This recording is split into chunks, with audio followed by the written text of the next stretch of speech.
Alright, we are back with another stream. Hello, Lord Fifth. Nice timing. So, Lord Fifth.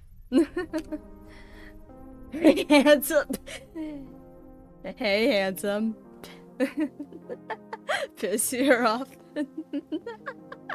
Hello, Kaz. How are you as well? Shut up, Kaz. Hello. Hello. Hello, Kazumaru. Hello, Lord Fifth. You wanna... And there's human. There's human. There's a billion shoutouts. But how are you all doing? You guys can probably tell I am a little tired because guess who got home like approximately like 40 something minutes before I had to prep for stream.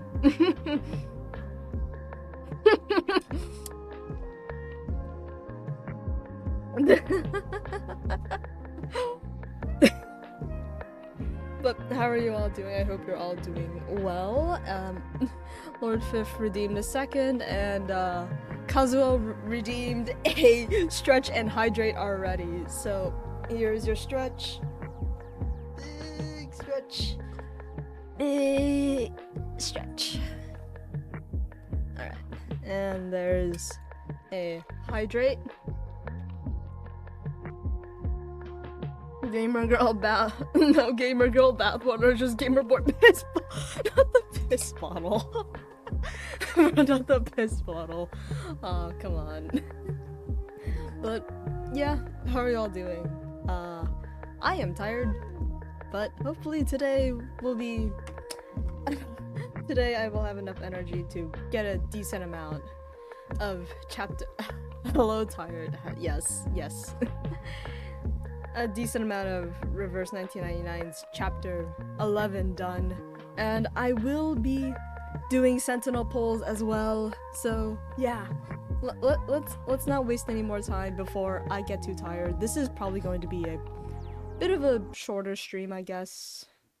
Even like considering like how long like Monday streams are. Oh, does it sound huh?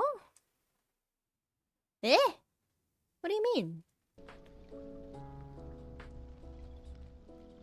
I was like, why is there no game audio? Reverse 99 says your game audio says that you're on the mixer. It says you're on.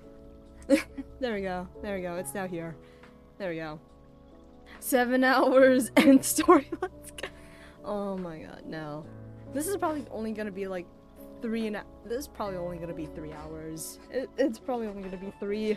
Gifted books whose pages never got the knife. Recoletta? Yeah, she's been here because I've been trying to like get as many drops as I can. I'm trying to get many of like the clear drops as I can, and one of the ways to get it is through this. Is through like the bond or trust farming, whatever.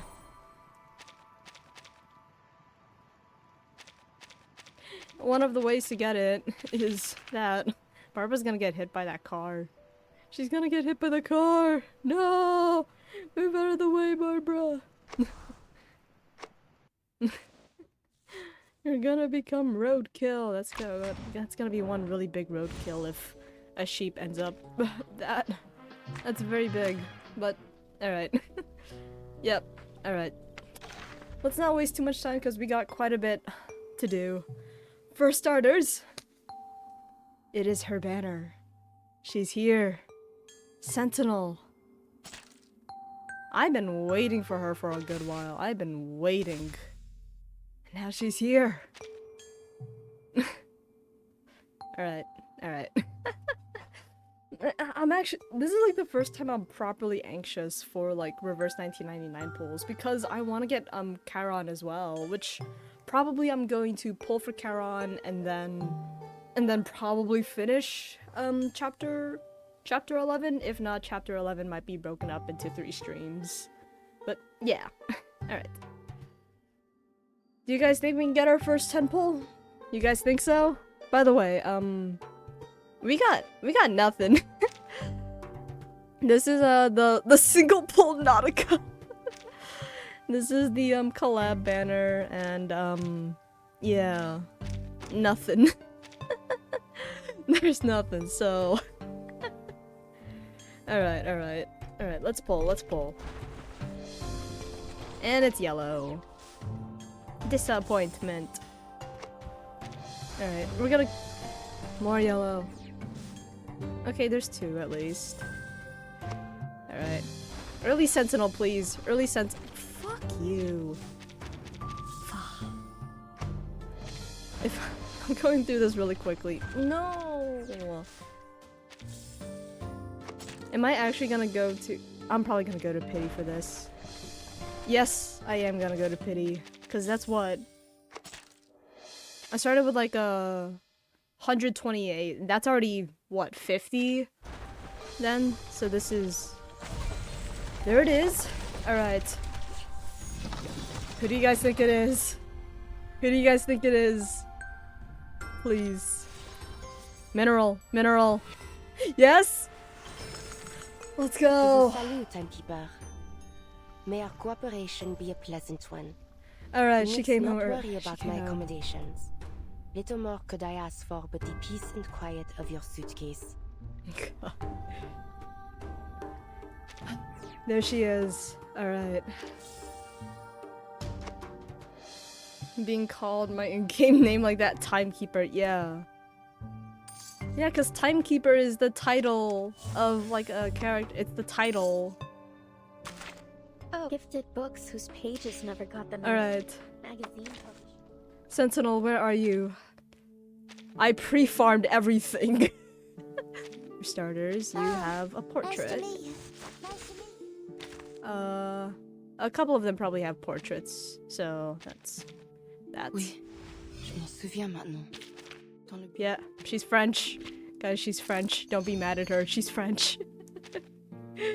I know we all hate the French. We all hate the French, but I have trudged through the depths of hell and returned. Yo, what's up, PK? What's up? It's been a while. It's been a while, PK. Or I feel like it's been a while. Did she got shot in the head? Yeah. Progress comes hand in hand with Oh, iniquity. Frozzy just redeemed a hydrate. Now my eyes grow more discerning.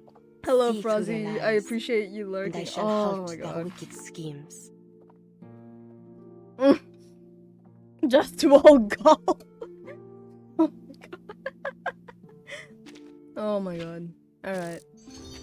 I did pre-farm for everything. So I should have enough. I should. I have trudged. There's max level. Resonance. And I need to pull up the thing. Where is the template thing? Whatever.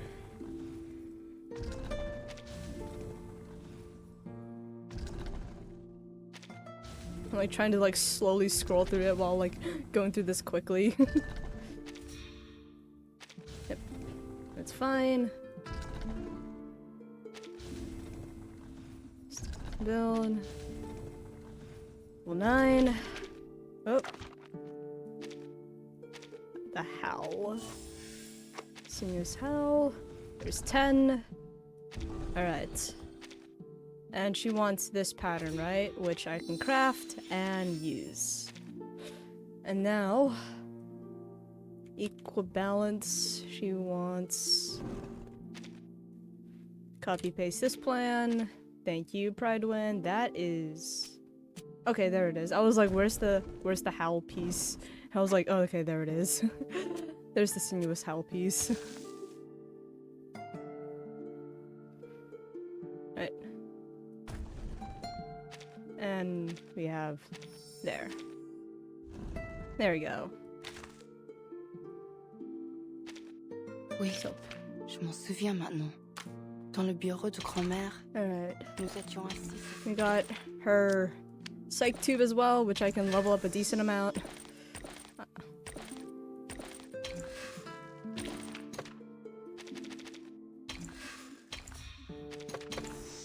Yep.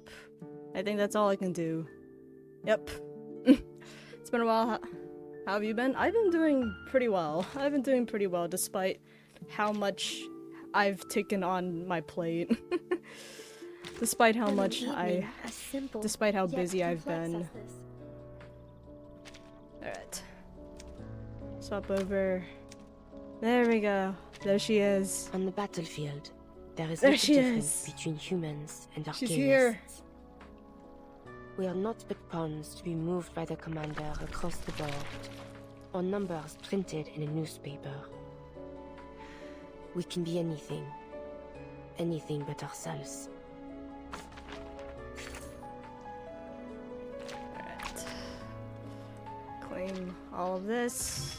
How far is that gonna boost me? Pretty far. I don't think that's enough to, let me check. I don't think I've done enough pulls to get... Yeah, that's not near enough. Pulling for Cyrene tomorrow. Oh my god, Cyrene's coming already. Oh my god, Cyrene. If only... If I was still playing Star Rail, I would 100% pull for Cyrene. I would 100%. Just out of emotional attachment. Why is it yelling at me over Reveries of Rain? Why is it yelling at me over this? I don't want to deal with that right now. Alright. But it is time. But I'm sure because she's supposed to be not that good.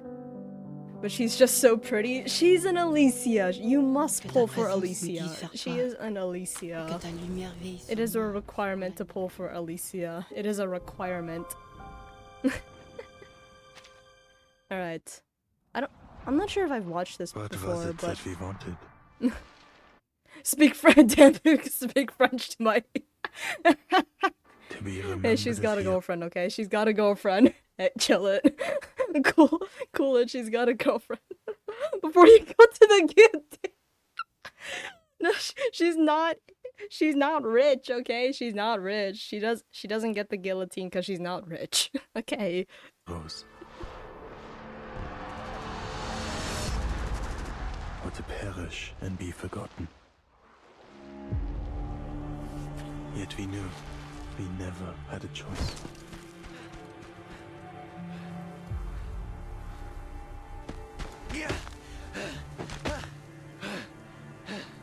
The flames of perdition follow at your heels. What? Ooh. You killed them all. But you may yet be cleansed. Stop. Stay away from me. Repent. God. God, so that is terrifying though. Just seeing someone just like walk so slowly are up you? to you, and it's just bulletproof. You goddamn monster. We have a situation. The Colonel was just taken out within our safe zone. Eyes up. Who are you? We do have a confirmed sighting of the sniper. Sniper. The Manus are probably lurking Constantine, we all nearby. hate you. Take Marsha with you. Find them.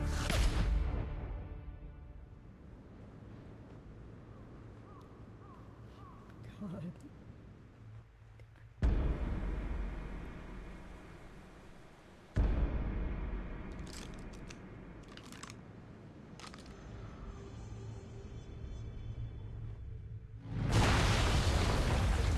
Ooh.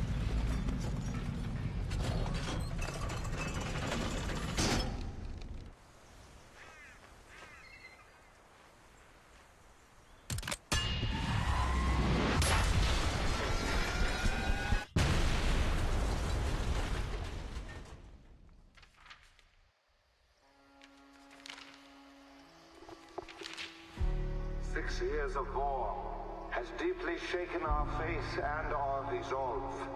I'll come find you after the war ends. How does that sound? I now know the true cause of the conflict. And I have seen the face of the true enemy. Farewell, Garon.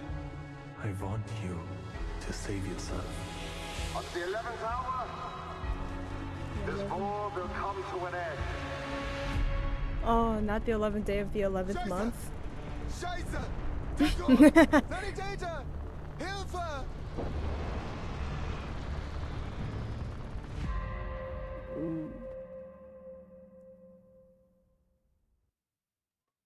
Looks like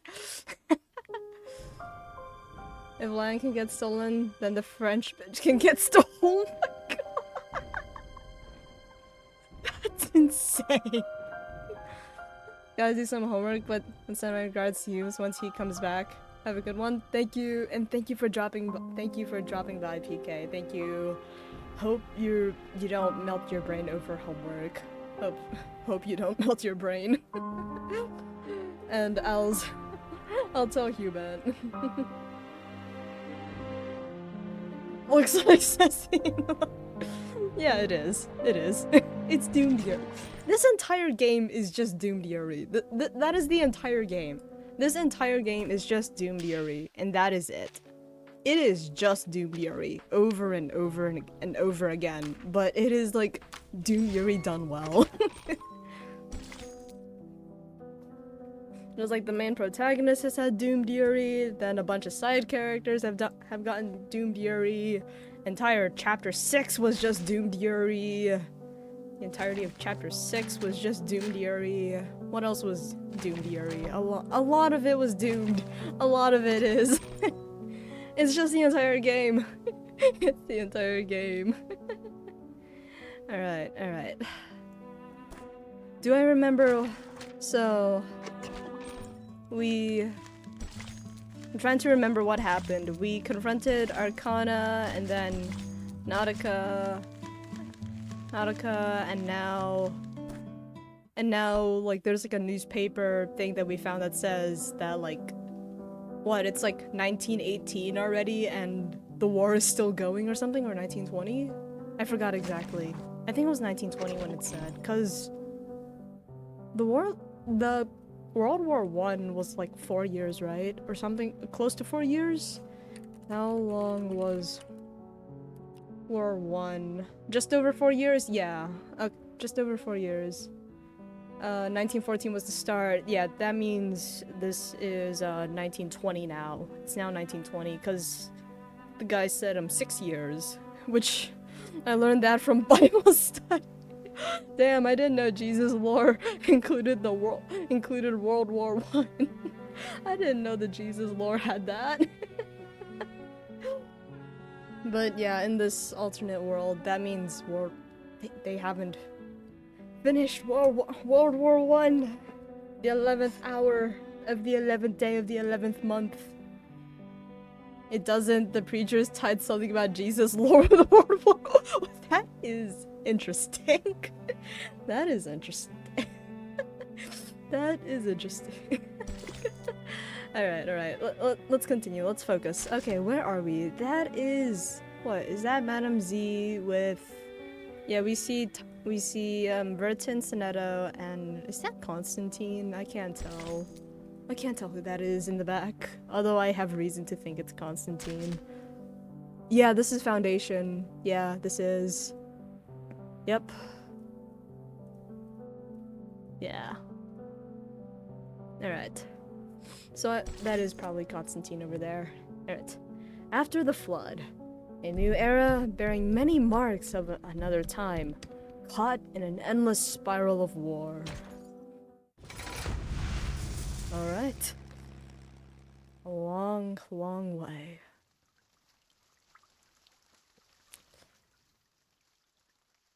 Everyone imagines their future. In most, they grow up. They make friends, get married, and hope to make their fathers and grandfathers proud. We enter this new era full of those same hopes for our future. We had no idea what lay in wait for us. We called it the triumphant opening to the greatest era in history. A rite of passage for every man to be. Join us in an adventure side by side, bound by courage and loyalty. Return home victorious, and let your legend be told for generations to come. Is this? That was the future we imagined. Now, those sweet and fitting lies have melted away. I guess Barely exploded. more than children, we find ourselves bound, not for adventure, but for an open grave of mud and ruin.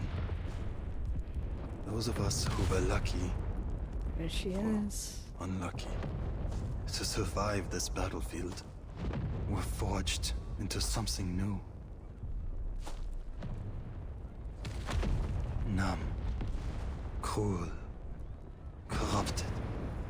The earth became fire and mud, and all of us devils. What was it that we wanted from this war? To be remembered and celebrated as heroes? Or to forget and be forgotten? The answer may seem obvious, but the question itself lies at fault. Because death, meaningless death, came for thousands of us, every day. And we knew. We soldiers never had a choice.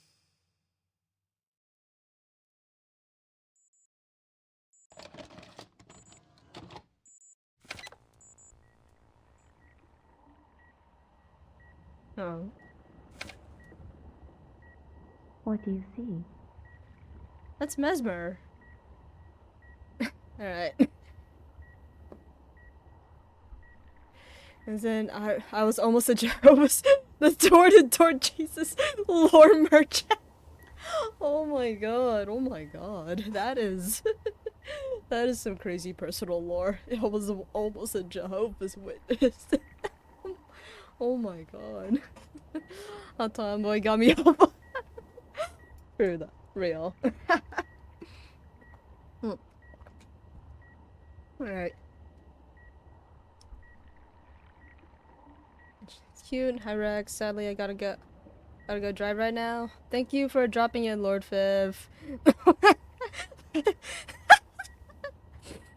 That is an interesting emote. What's up, Junie? How are you? So at Junie VT. How are you doing? How are you?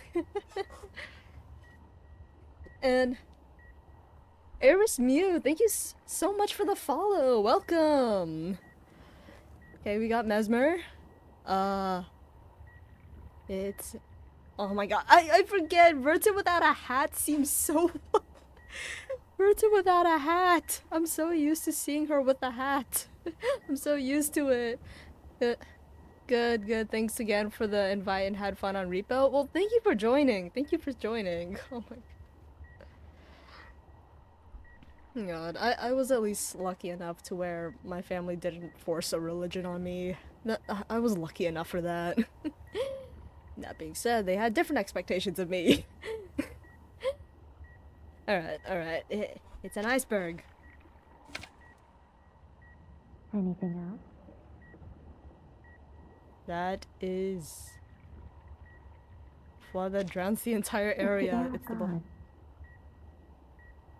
No, oh my god. No. Well then, what year is it now? You don't care if you like Jesus, go get A+ on math. True. That is exactly what I thought. That is exactly what I thought. And then what year is it now? Oh my god. It's 1920. Subconscious stable. No sign of invasive illusions. Cognition reality match rate normal. B stands for failure. You an Asian, not a Bayesian. Our test subject awakens. Alright. Oh. Last question. What's this?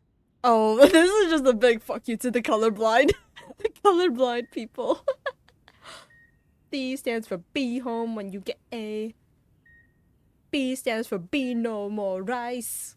No more rice for you for dinner. Bro, this is just a big fuck you for all the colorblind people. Hopefully none of you are colorblind, but if you are... hopefully this is not the way. B stands for being. We hate the color.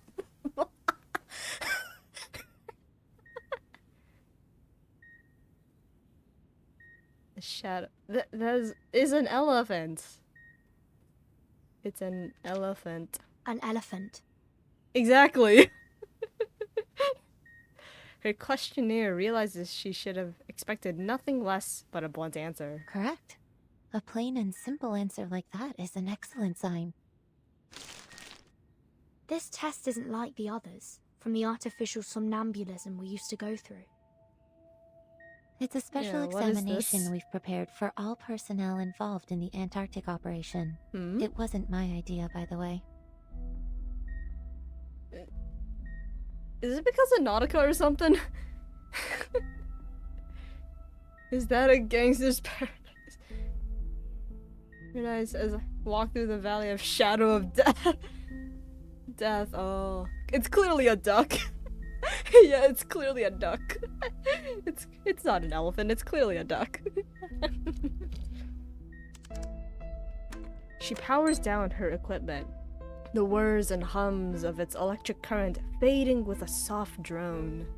I would say, based on your recovery so far, you could have been discharged a week ago, but we had strict orders to complete our entire course of treatment outlined in the medical manual. Whatever it is that hides under the Antarctic, it didn't do any additional harm to your mental health. You're lucky, you know. Many others have suffered irreversible damage that will limit their day-to-day lives. Yeah. Yeah. What about Nautica? Yeah, Miss Stranger? exactly.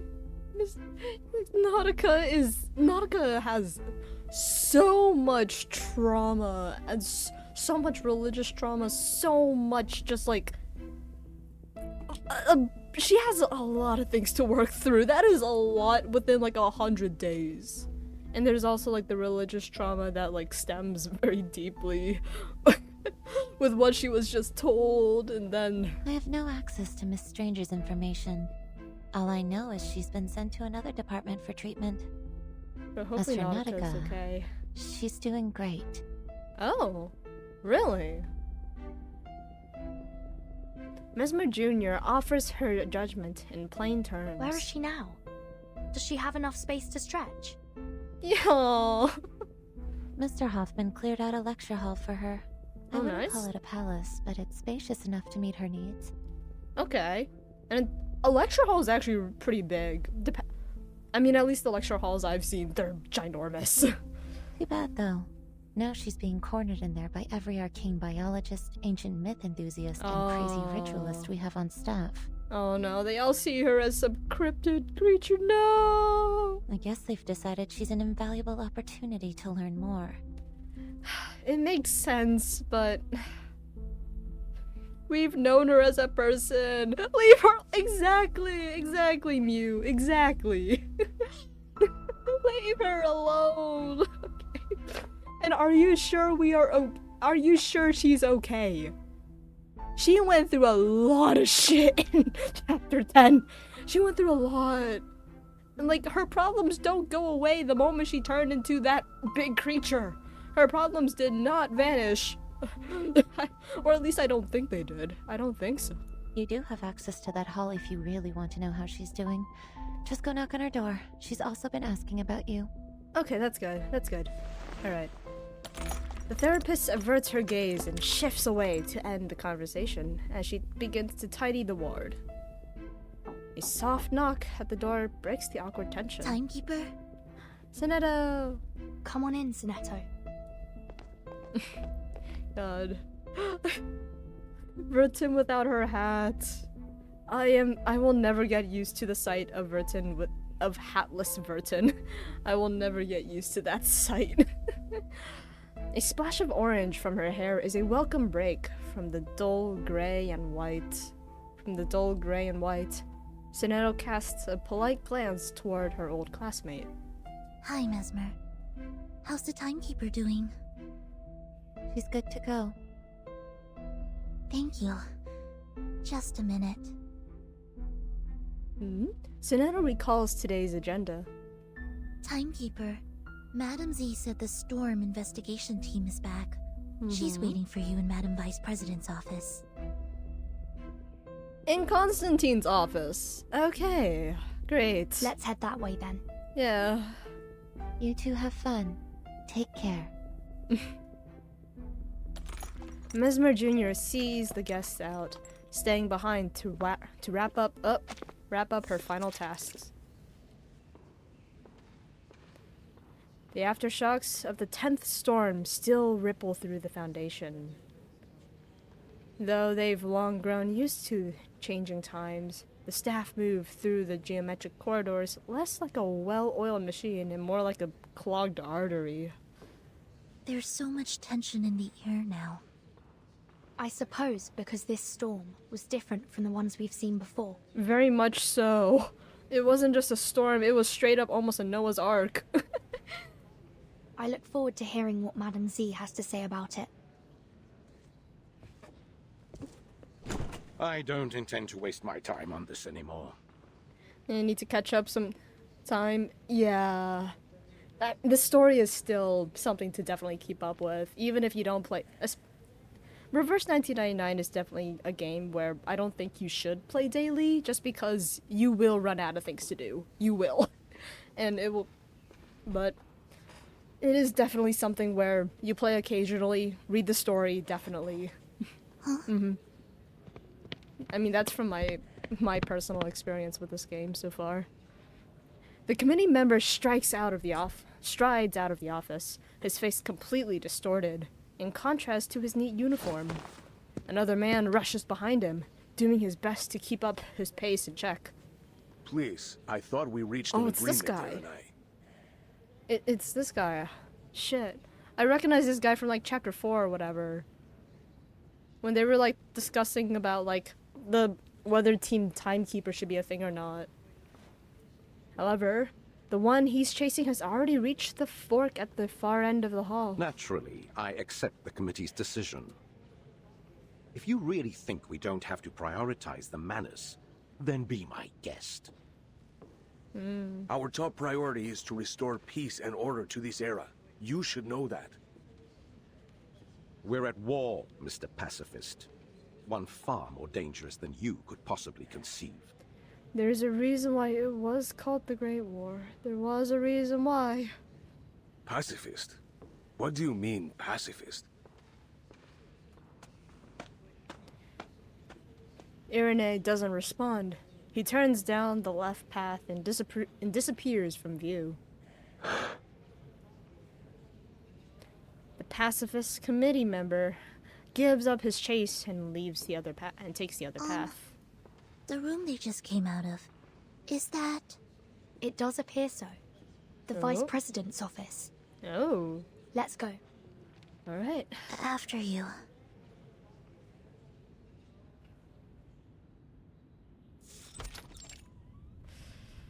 Great. We're here. The expected occupant is nowhere to be seen. Only her chief of staff awaits inside. Very nearly perfect timing, Burton. Senator, I have heard that the rehab center cleared you for release. But it's all the more reassuring to see it for myself. I feel like it's been a while since we've had like a proper talk with Madam Z. Actually, I feel like it's been a while. The signs of the fierce argument that took place linger in the mess of documents strewn over the table. Madam Z, we saw Irenai and Pedra at the door. Let's not talk about them for now. Understood. So, the Storm investigation team has returned? Correct. Thanks to the field agent squad and our investigators, we've collected enough proof to verify your hypothesis. History has changed. The 10th storm has brought us to an entirely different 1920 than we knew. One with the war still raging that should have long been over. Yeah, for 2 years. Do we understand why history has changed? The Plus has two hypotheses. The first centers on the ritual held in the Antarctic. Despite being interrupted, its flood might have changed the storm's nature, which has resulted in an even greater deviation from history as we knew it. Don't look so discouraged. That would be much better than the other theory. Oh? What's the other theory? After her revival, Arcana may have obtained the power to use the storm to alter the course of history. Oh! That is far worse. That is far, far worse. If that is the case, we're in all fucked. likelihood, that means this war... They want... is likely a result of international manipulation by Arcana. Manus Vindictae is trying to bring more chaos to the world. Yeah, I mean, Manus has too much influence now. The solemn room welcomes its master. It's been a long time since we last met in this room, Timekeeper. It seems like nothing has changed. But there's no time to dwell on that. I have some critical updates for you. This war may be close to its end. Though the fighting continues, we've begun engaging each side's leaders, and we believe a truce is possible. There will be a peace talk, and the committee has decided to act as its mediator. Peace is always the Foundation's top priority. After this situation is stabilized, we'll pool our resources and focus on the Manus. I see. How's the progress so far? The Chief of Staff answers on her behalf for this minor detail. Our branch leaders have built lines of communication, and we have reached an agreement on some of the terms with their respective governments. Pedro will go to meet the commanders on behalf of the Foundation, with the aim to reach a lasting truce by the end of the month. If everything goes well, we may be able to restore peace before the new year. Okay. Now is the time to ask the question that's been lingering in her mind. As we arrived, I heard Iranai call Pedro a pacifist. Does Iranai disagree with the Foundation's policy regarding the war? It isn't a matter of the policy, but the means by which we achieve it, to be precise. Okay. How do you mean? He and a few others believe all attempts to restore peace are bound to fail unless we destroy the Manus first. In short, he wants to do things the tough way. Go directly to the source, although getting to the source is tough. Yeah, that's true. Alright. Fairly short opening chapter, I feel like. Who's this? Ah, a visitor. How unexpected. There's nothing here now. Only the ashes of war. What is it you want from a place like this? Who is you? Who is you? It's been a while since... It seems like they're alternating between man and woman narrator voice. So, are you gonna introduce yourself? It's Auntie! This one's Auntie. Run along now. Back to your school books. Or a swing in a playground, perhaps. This is no place for a girl like you. I don't know you. Naturally. I am no celebrity. Then introduce yourself. I'd prefer to keep it that way. Okay. Fame is of no interest to me. Just an opportunity for greater harassment. But the entire world is in ruins now. I have nowhere else to go. And it seems you're stuck here with me. You poor sap. You trekked to the end of the world. Fought a pointless war, and for what? A broken spinning wheel? Even that, they took away from you. Along with the girl clinging to life by a thread. Before sending you off to the next battleground. I hope that rusty old thing holds some kind of secret. It will. To saving the world or ending this war. It will definitely have something. Maybe then you can take on another career before you die. A watchmaker, perhaps. The war will end one day. I've nothing more to say. Would you kindly leave me alone for a while? Okay. I have no tea or snacks to offer. I can't even recall what they taste like. Oh. Go on. Savor the war. I don't think I will. There'll be another after this. No need to worry about things going exactly as you'd like. There'll be another after this. So World War II does happen in this timeline too then? World War II also happens in this one? Great. Alright. Whoop. Alright. Jeez. It's her turn now. Old boots. They once belonged to an unfortunate soul. But perhaps they will grant you better luck.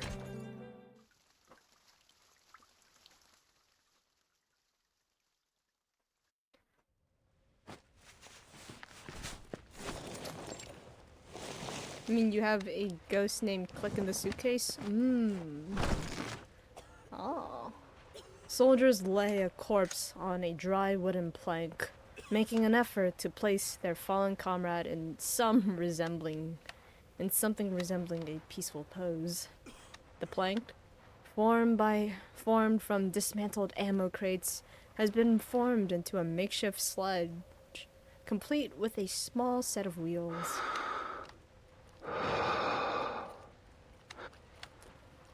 The handler stands resoundingly by the body at the edge of the trench, his tattered cloak making him look the part of a Grim Reaper. He kneels, prying off the soldier's dog tag, and pockets the bottom half. Franz Schreier. This is all we could find. Can you take care of him, Charon? Natürlich. He will be given a proper burial. I thought they said this war would end before the winter came. Hopefully I will. Now familiar gloom seeps out from behind Rudolph's thick glasses, like tears. Franz lies still, indifferent to the scene. Another soldier shoves his way through their small crowd, puffing with frustration, places another leg on the board, completing the set. Then, without another word, he removes the boot from the corpse's other leg, matching it with the other. Now he'll be ready for the march home. You sure that was Franz's leg? Oh my god! The kind-hearted Captain Wilhelm looks at his soldier in horror. Better be. I risked my life up there grabbing it. He promised I could have his boots if he got scraped off. Oh. Mein Gott. I remember when he said that. He starts to say something, but swallows it back. The soldiers huddle together in the narrow bend of the trench. But... Charon's words come out in a slow drip, seemingly unaware Andreas of the... went missing in the last attack. The body will be impossible to move off the front lines without him. Seemingly unaware of the conversation around him. Your pony could pet its worm food. Shut up, Erich! Please, don't worry. There will be somewhere quiet nearby. But it may take a while to find it. Take your time, Charon. The weather's cool these days. Wilhelm attempts to pat on Charon's shoulder. Not far away, Major Eberharm Braun, the company commander, sits on an empty water drum, his eyes fixed coldly on the trench wall ahead. He drops a cigarette butt and stands. Charon, come here. Jawohl. He responds to his superior. You remember Montpey? The town near Aria? Gewiss. We fought there in the warmth of summer. Our Oberstleutnant died in that battle. You were in charge of a company, until you were injured and sent to recover. There were many graves to be dug, but the days were warm and dry. It was a hard fight to drive our enemy from that town. A damn good one. Even if our lines have only moved a short distance past it since. But why this talk of Montpey all of a sudden? Army Command has decided to attend a parley held by the Foundation in Montpey. Colonel Hirschfelder will be present on behalf of our nation. We've handed it over to the Foundation. They're calling it a safe zone. Many hope that peace will come before the winter. The Major's response is blunt. The only end to this war I can accept is victory. Total victory over our enemies. Ooh. They say we've broken through on the Eastern Front. We only need to push our advantage and they'll collapse. Once we've freed up all that manpower and material, we'll be able to crush our enemies here too. We may run ourselves dry of ammo and blood before then, sir. No cries of victory are loud enough to wake the dead. Winning here is a part of something far bigger than you could understand. Is it? When you returned to the front after your injury, you came with eyes red as a furnace. You wore an old face, a mask of war. You haven't worn that mask in many years, since before our first taste of battle and blood. A whole class volunteered. Nothing more than schoolboys. We marched obliviously into the killing field. You should rest. The Major's already thin lips pressed together in a sharp, blade-like line. Enough with the poems, soldier. I called you with an order. You must go to Montpay. Herr Mühlenberger sent us a package, and I need someone to fetch it for me. I know you'll do your duty for the fatherland, mein Freund. Take as many bodies with you as you can. We can't leave them rotting in the trenches. Dismissed. The Major gets up and moves down the trench.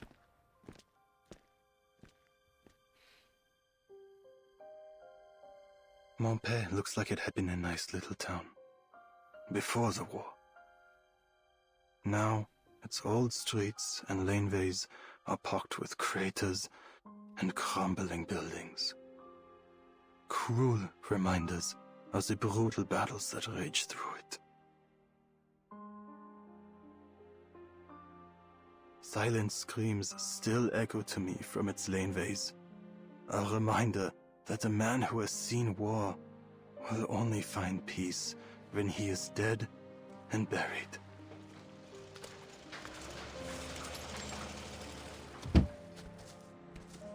Alright. The town has seen the worst of the war, but with the sudden influx of traffic and activity, it seems to breathe new life. The streets, barely cleared, are swarming with uniforms, some military and others checkered, gray and white. Are you looking for help, sir?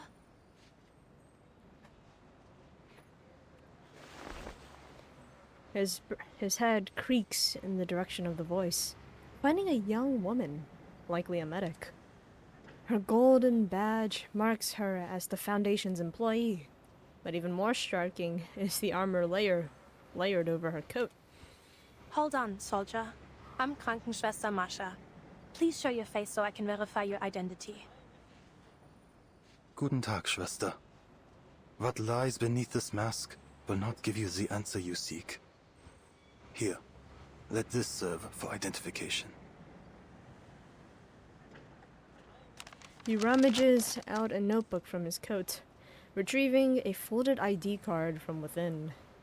Couldn't say hi as I had to leave, but I'm back, but I need to make some food. Well, welcome back, and hopefully you get some good food. Hopefully. Whatever you make, it better be good. Major Eberhard Braun is waiting on a package from Montpay. He sends his NCO to collect it. He did not say from whom. She receives it, studying the card. I see. Your name is Paul. Looking at some quick tacos with chili. Ooh. Karan. That is the name the soldiers use, and the one you should use as well. The name you see there doesn't belong to this war any longer. I've heard your name before. She returns the document, then scans around as she wrings her hands. You'll find plenty of packages here. Go ahead and look for whichever one belongs to your Major Braun. But there'll be more paperwork to sign before you can leave with it. If you're willing to wait, things will get moving again once the parley has finished. Time is a resource the dead have in abundance. He looks back at her, his body seeming almost rooted to the spot. Are you certain you're a right soldier? The war has taken its toll, but there's nothing you can do to fix these old wounds. You said that you are a medic, Schwester Mascha. Is that why you ask? Yes, of course. Ordinarily, I would be at a clinic, but I was asked to lend a hand here. The fact that her arms are they have like almost like armor plating on it. Where are the dead from your clinic laid to rest? She reflects on his words. We don't have any yet, by the grace of God. Though, I don't expect that to remain the case. Marsha is wife material? I mean, look at her. Look at her. Look at her. She is pretty. She is very pretty. She is. No wonder Sentinel wanted her. No wonder. There's a bare slope just outside of town. I noticed it when we first arrived here. It could serve that purpose for someone to die. That is good to hear. That someone might die? There is a spot for the dead. The delayed reply leads to misunderstanding. The sarcasm would fall. Yeah, there's a reason why no. Sentinel did. The slope. A quiet place is needed. Many of us from the front lines could find rest there. You mean your brothers in arms? If beauty can topple it. Ooh. All who need burial are my brothers in arms, though they may have once fought on different sides. Put me and her in a room and she ain't the only thing that's a rock. This is like one of the least goony, like, gacha games in existence, and this is the chat that accompanies my stream for this game. This is the chat that accompanies it.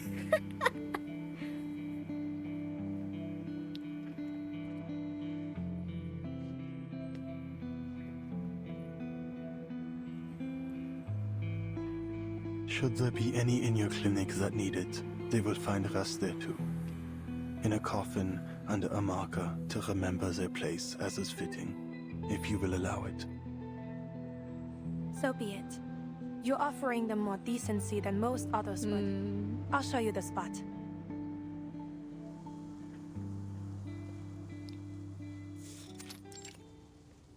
Forest outside the safes. The outskirts of Montpay.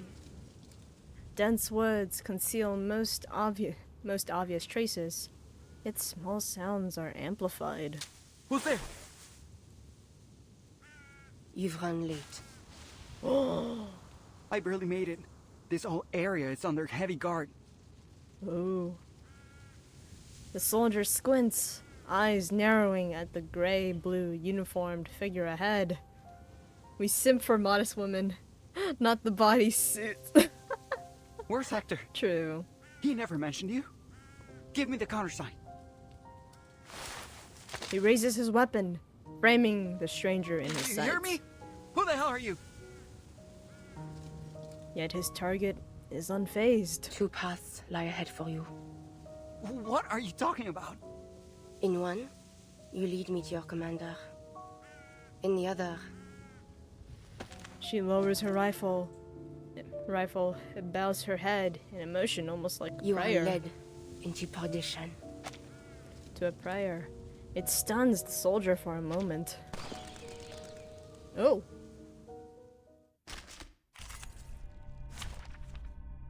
Okay. Okay then, we're forced to use her. Okay. Alright. Monitor battle. Okay. Alright. How to use her. I don't know enough about Sentinel to properly use her and her team. Every time we use this attack counts as retribution. Based on use max HP instead of attack. Okay. For every stack, retribution, okay. Deals after attacking gains 2 stacks extra blood lift. Whenever allies accumulate 1 point of blood lift. Okay. And then yep, she's here.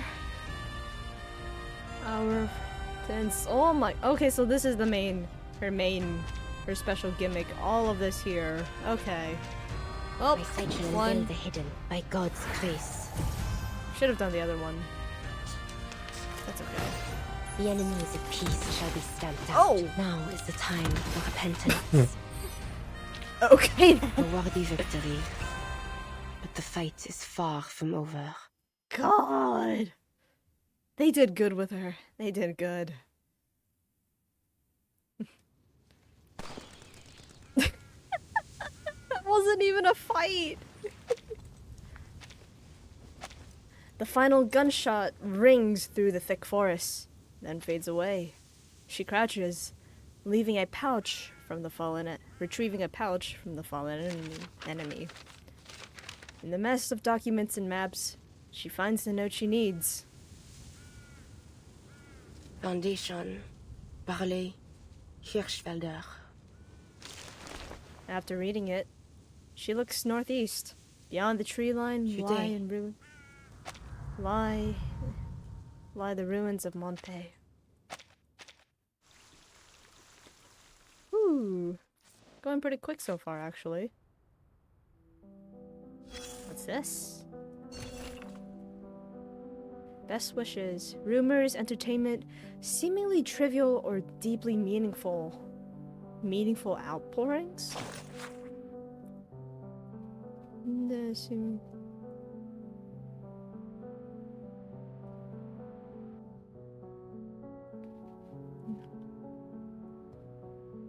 As I write this, finally dawned on me. Always known why he refused them all. Just never thought. Oh. Dream body. Oh. Oh. Battle of the Birds. Those who claim the pen is mightier than the sword rarely seem to live by their words. Oh, we got... Oh, who's driving? Who's driving? Oh no. Who's driving? Every time there's like... I feel like in like so many instances where there's like a car, there's always something terrible happens to the car. Are you sure you won't come with me, Capitan? After a long rest, Lilia's readies up for her next mission. Admiral Som assigned this mission to you personally, not the whole team. Besides, Madame Z asked me to stay in the headquarters. Isn't it going to be boring waiting around here? The Storm Reformation Directive said Team I feel like you're Timekeeper settling isn't to me, subject but I to the can't. Foundation's orders. We can go wherever we want. Look, insert that one okay. Yet it also says the Timekeeper is still bound by Madame Z's orders, Lilia. Ugh. So frustrating. Reality slams up against her freedom-loving impulses. I thought I'd finally be able to show you what things are really like out on the steppe. It's going to be a view to remember. We are free, but not really. We'll have other chances. Yeah. Yeah. I suppose a view like that doesn't change much no matter what era it is. Anyway, any idea when they're going to set you loose again? I think it will have to wait until after the tension clears. Yeah. I mean, they don't want Verton to be caught between the crossfire of bullets, I don't think. What are you talking about? Haven't you heard about the doves and the hawks? We got birds now? Nah. I just got back from vacation. Let me guess. Same thing as ever. Politics. Go on. Just tell me enough so I know who to blast if someone kidnaps Vertin again. Oh. Simply put, the committee has split into two factions on the Foundation's course of action. The Doves and the Hawks. Great, the committee is split again. The Doves insist on seeking peace through diplomacy, hoping to secure advantages in the post-war political landscape. Uh-huh. And the Hawks? They believe that the governments we're dealing with have been infiltrated too deeply by Manus Vindictae, so diplomacy is off the table. They want to take more direct action by arresting any high-ranking military and political figures suspected of collaborating with the Manus. Well, if you get the wrong one, then you're fucked! You're fucked if you target the wrong one. You target the wrong person, you're kind of fucked, then. Really? I would have never thought we'd do something like that. Efficient, the kind of plan I like, but also like it could be the mother of all messes. Exactly, Lilia, exactly. Precisely. That's why the Doves prevailed, at least for now. Gonna pass out, but I'll be lurking. Well, I appreciate the lurk, Kaz. I do appreciate it a lot. Lilia shakes her head. She's had enough of politics for one day. Complicated. So what side you on, Capitan? If you scream into the mic, you're gonna wake me. I'm watching the stream and a football game. Oh! I'm not on any side. As Verton is consistently been... Verton is just... It's just ground zero. It's just zero. She's just in the middle. Departure time. She mounts her SU-01B. No matter then. I'm on your side. Das Korova. With a sharp roar, her flying broom shoots out a blast of air. And soon enough, the seasoned pilot vanishes into the clouds.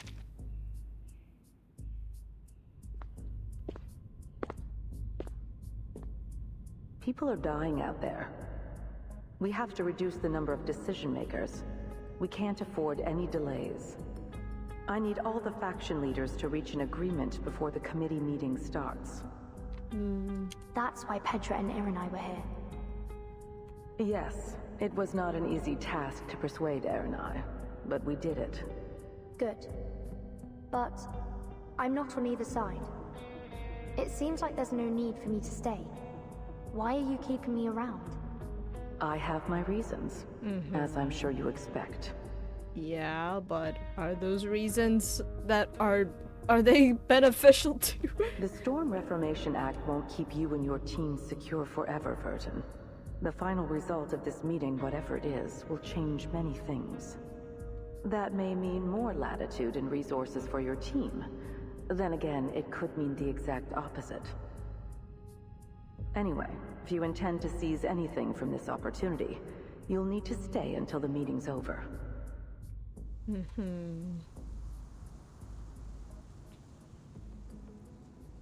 Time to go, Sonato. No. Quite the takeoff. That must have been Lieutenant Lilia, wasn't it? Yeah. And who's this? She turns. A red-haired man enters the frame. Have I got it right, Timekeeper? Creius. You must be Mr. Creius, the captain of the 12th. Seems you're already acquainted then. I've read the report on the Antarctic operation. Your name was mentioned. Creius nods to Soneto in thanks before adopting a more guarded expression. I've been reading up on you. Just a few choice selections from your after-action reports before our Antarctic expedition. Seems we have you and your team to thank for thwarting many a wicked scheme, hatched by Manus Vindictae in previous storms. Yeah. Shame we couldn't put a stop to Arcana's revival, too. Now look at the dog's breakfast of an era we stepped into.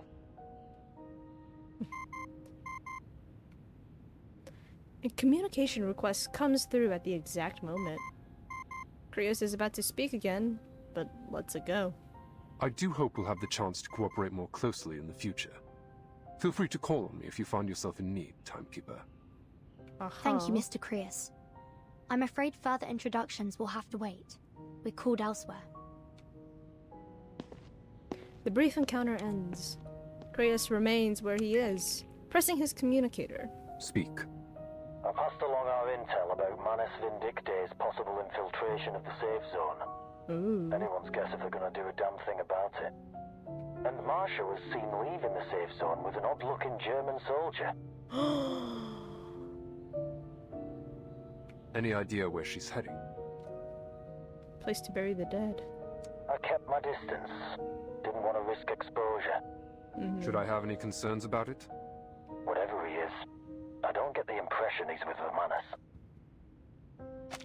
The fact that both Creius and Marsha have like bright, like very like red hair, not ginger red, but actual red hair. The fact that both of them have very like actually bright red hair makes me think they're related somehow. Although I'm not 100. Although that's just based off of the fact that I'm gonna have to see if Creius has like blue eyes though, because Marsha has like really light blue eyes. You're jumping at shadows, Creius. Ever since Antarctica, it seems like you've been imagining phantom oil stains on everyone we meet. He leaves the remarks unanswered. On the other end is a clear directive. All the same, keep an eye on her. I can't tell his eye color from this. Take my eyes off the town. I can't tell. What about searching for those infiltrators? The Foundation has enough security on site to keep things in check. Yeah, right. Let's just hope those Haferbrains can do their job. Haven't Merrill and Paravian been transferred to HQ? I hope you weren't expecting a hand. I need them for my field mission as soon as our application is approved. Still waiting for that? They haven't learned to trust you yet? Focus on your mission, Yamalai.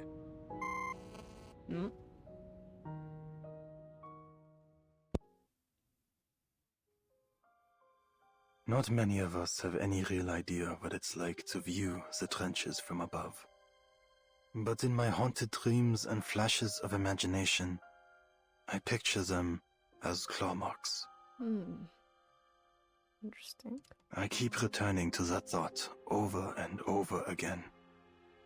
The image of some terrible monster ripping the earth apart with its claws. Then we hide, trembling like maggots in the wounds it leaves behind.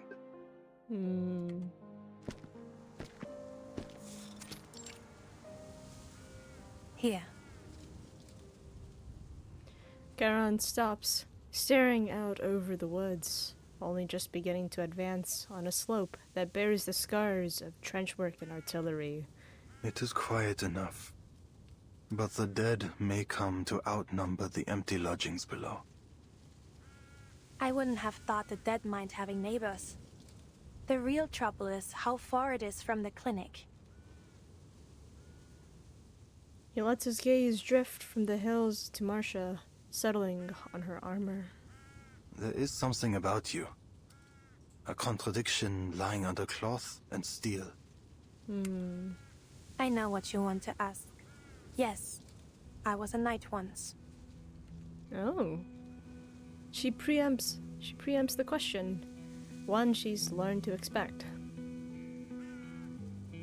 Like other arcanists, I was enlisted in a special unit and sent to the front as soon as the war started.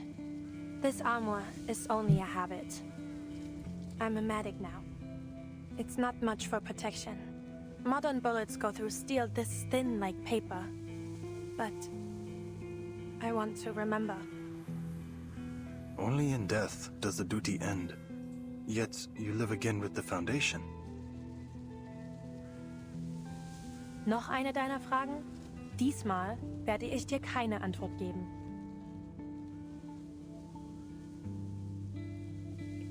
He stumbles at her retort, like a clumsy soldier stuck in mud. There was no ill intent. The ways of this war do not fall upon your shoulders. Our path is not chosen, nor can it be escaped. The end to our war is found in the grave.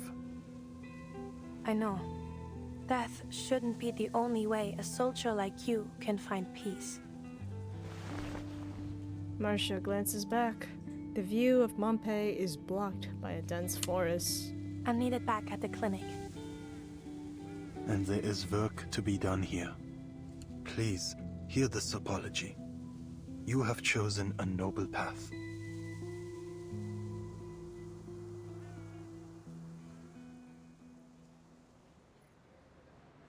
Oh. Inside the safe zone, the first round of talks has concluded. Colonel Hirschfelder exits the building draped in Foundation banners. Adjutant officers flank him tightly, like remoras swimming beside a shark. This meeting is over. His aide drapes a coat over his shoulders. The colonel's mood is sour. His eagerness to end the talks is obvious. Commissioner Pedra follows at a respectful distance, maintaining proper decorum. Our proposal really is in everyone's best interest. Please, give it a bit more thought, Colonel. Our best interest, yeah? You have failed to convince me. All I see is the insistence that we pretend this war is not going in our favor. And I will have no more of these ridiculous conspiracies concerning Manus Vindictae. Do not underestimate their influence. Our war and our victory have nothing to do with this terrorist organization, or cult as it may be. The decisions of His Imperial Majesty's government will only align with a rational assessment of the facts at hand. The Manus have their hands in... hands. But Whatever. They have their hands in a lot of places, okay? Do not underestimate their influence. Please do not underestimate their influence. They have the ability to literally, like, control they literally already have the ability to control the storm just by, like, their social presence and everything. Everything they can do. I fully understand your concerns. Words without action. Would you at least consider a temporary truce? Keep your forces at the front, but halt all active military operations. The military delegates enter the Car There are Island two sides roadside. to every truce, Herr Negotiator. Our enemy has yet to show any hint of sincerity. You are referring to the assassinations? Do these Schweinehunde have any honor? Sending their snipers after our high rank? Time freezes. A bloom of crimson explodes out from the colonel's neck. Staccato heartbeats thump in a rising crescendo to meet the distant booming crack of a rifle. Time melts back into motion. Shouts erupt. Feet thunder. Weapons fire off at the shadows. Pedro feels something yanking at his collar. The pull growing stronger. Take cover, Mr. Pedro. Oh. Bro, don't tell me he's shot dead. The soldiers dive toward the fallen officer. Chaos drowns out all else. Sanitäter! Der Oberst wurde getroffen! Wir brauchen einen Sanitäter! Los, bring den Oberst in die Klinik! Uh-oh.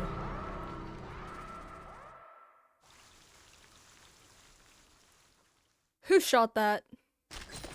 Who shot that? Alright, two things to look at. Flexible review. There is room for flexibility when conducting reviews. Lilia's escaped during Sao Paulo. As you know, this one's trans is concluded. No further action recommended on Lilia's. Has been terminated unexpectedly. Oh. Emphasize that no additional explanations will be provided regarding this decision. I append this note solely to remind all reviewing officers that our responsibility ends with following the directive. Nothing else matters. Aha. Background check. Before assigning crucial tasks to your subordinates, it is essential to do thorough background checks. Beagle, 19, graduated. Oh, Hirmola, Hume.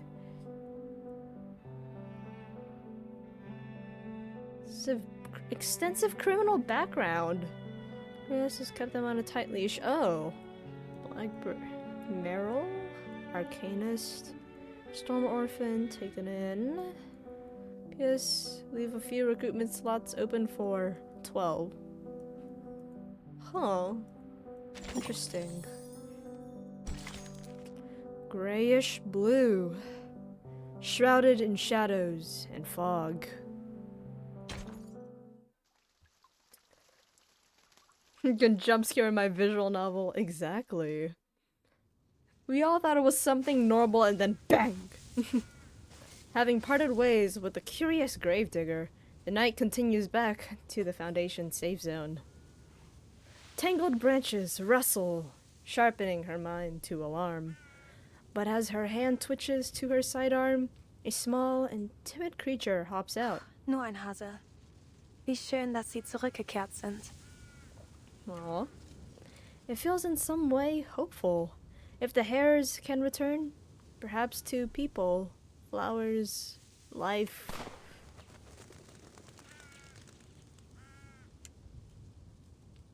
The sound is unmistakable.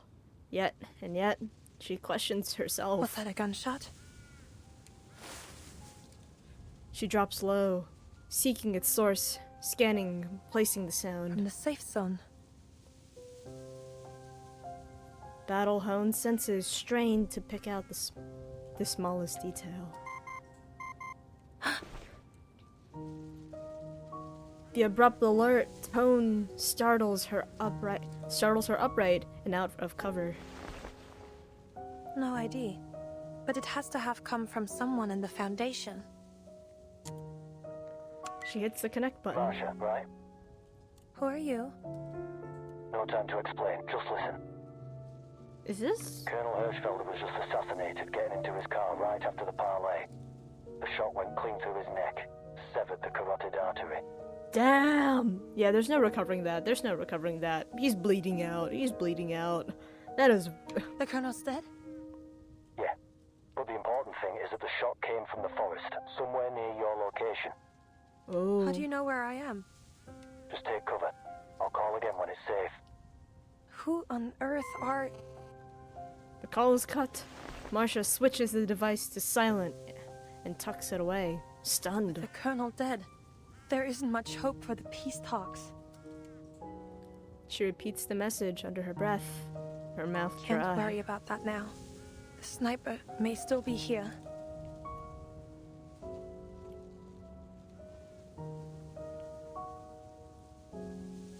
She siphons the shock into willpower. The Order's training has taught her how to manipulate her emotions, controlling them right down to the flow of hormones. They've also taught her not to sit and wait for death. All I have is this pistol.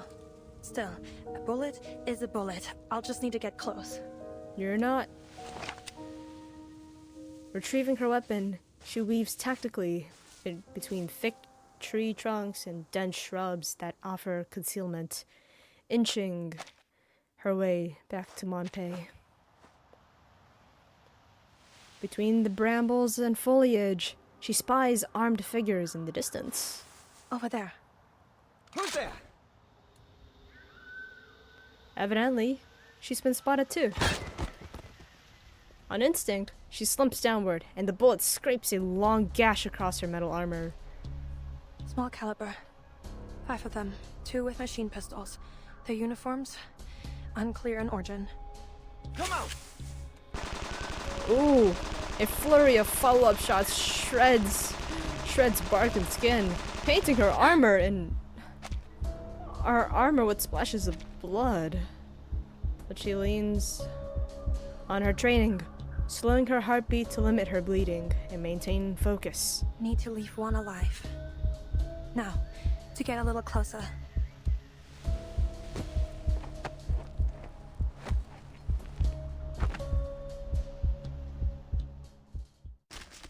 Fight. Alright, we can either run this team, or... Let me see. There's that team, and then team 3 is... Alright. We can quick pick a... Let's see, it's like Nautica, Semmelweis, Sentinel, where is she? And... Batutu.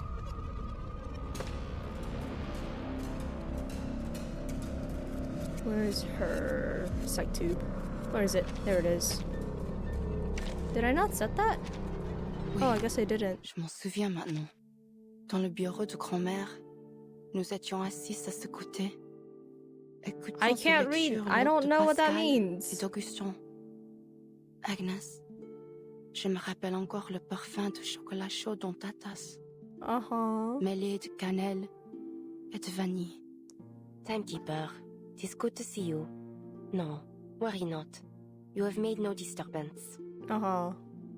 It seems that you were almost... It looked like you were like ordering something. With like chocolate, caramel, vanilla. What? It looked like you were like ordering something. Huh? I don't know what any of that says, but it looks like she was ordering something, or she but she was talking about chocolate, caramel, and vanilla. It looked like that, or she was talking about it. I don't know what any of it means. There are many routes to travel, but only one destination. Okay, it is not a good idea. Okay, so it's not a good idea to just have them, because... There's the white robe! It looks like a medic? The Geneva Conventions haven't Ben, so that means shooting a medic is not a war crime. She's alone. Take her out. Yep. Never underestimate your enemy, gentlemen. Alright, Taking a peek inside. Actually, wait. Agreed. 1, 2, 3. Sensing their thoughts. Huh. Very well. This ends now.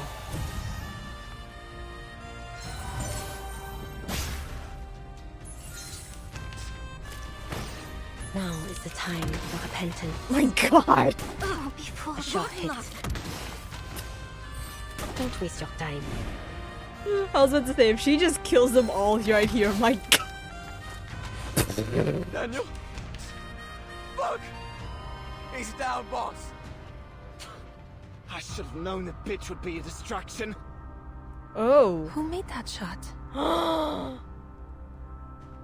she wants Sentinel forgot to tell you, but you want Sentinel behind Nautica? Okay. Retreat! I don't know too much about this team formation. I don't know too much about it yet. Mostly because I want to like figure out how it works before I finally watch like a video tutorial.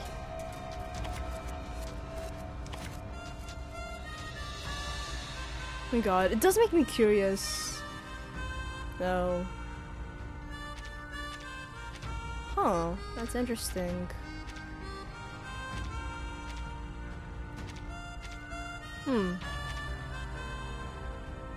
Alright, but we can just finish this off here. Unveil the hidden. We can finish it off from here. Taking a peek inside. The enemies of peace shall be stamped out. Never startled you? Face the truth. I love the battle music. True. Oh, before. A short hit. Battles have little meaning, save for the prizes to be won. Alright. But I probably shouldn't run that team when it's just 3. When it's just 3, I probably shouldn't. If I can run 4 with Fatutu, then that'd be good. So. Black uniforms. Can't tell who they might be. Perhaps the Manus? So heroic but depressing at the same time. Gotta love the battle music. Yeah, this battle music is definitely some... You can feel the tiredness of war in this battle music. You can feel the tiredness from war. You can feel it. Her ambushers fall one by one. Marcia peeks out from cover, unable to identify their uniforms. Never mind. Who is it that helped me? Could you... 6 years, man. Yeah, it's 6 years. 6 years. That's a pretty long time. And with this kind of scale of death, yeah. While Marcia is pondering this, a few dry leaves land on top of her head. Cast your eyes up. Huh? Meet cute. She looks up to behold a cloaked figure hidden among the branches. A rescuer bears a rifle, heavy caliber, scoped with distinct markings. The weapon of a sniper. A dangerous interference is drawn in her mind. No, a dangerous inference is drawn in her mind, my bad.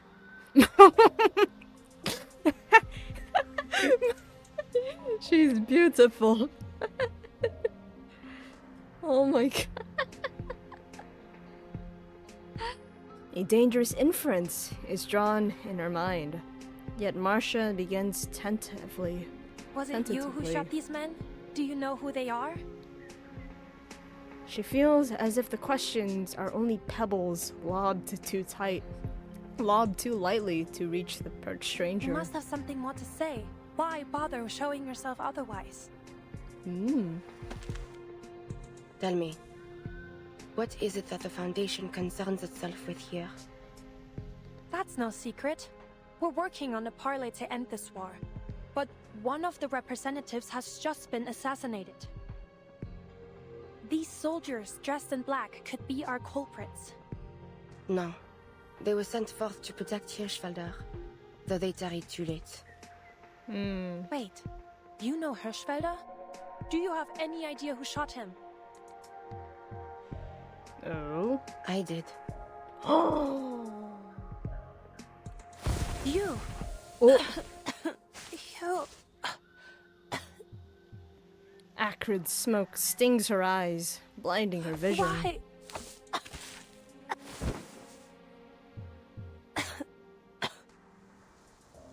Oh my god, the angles.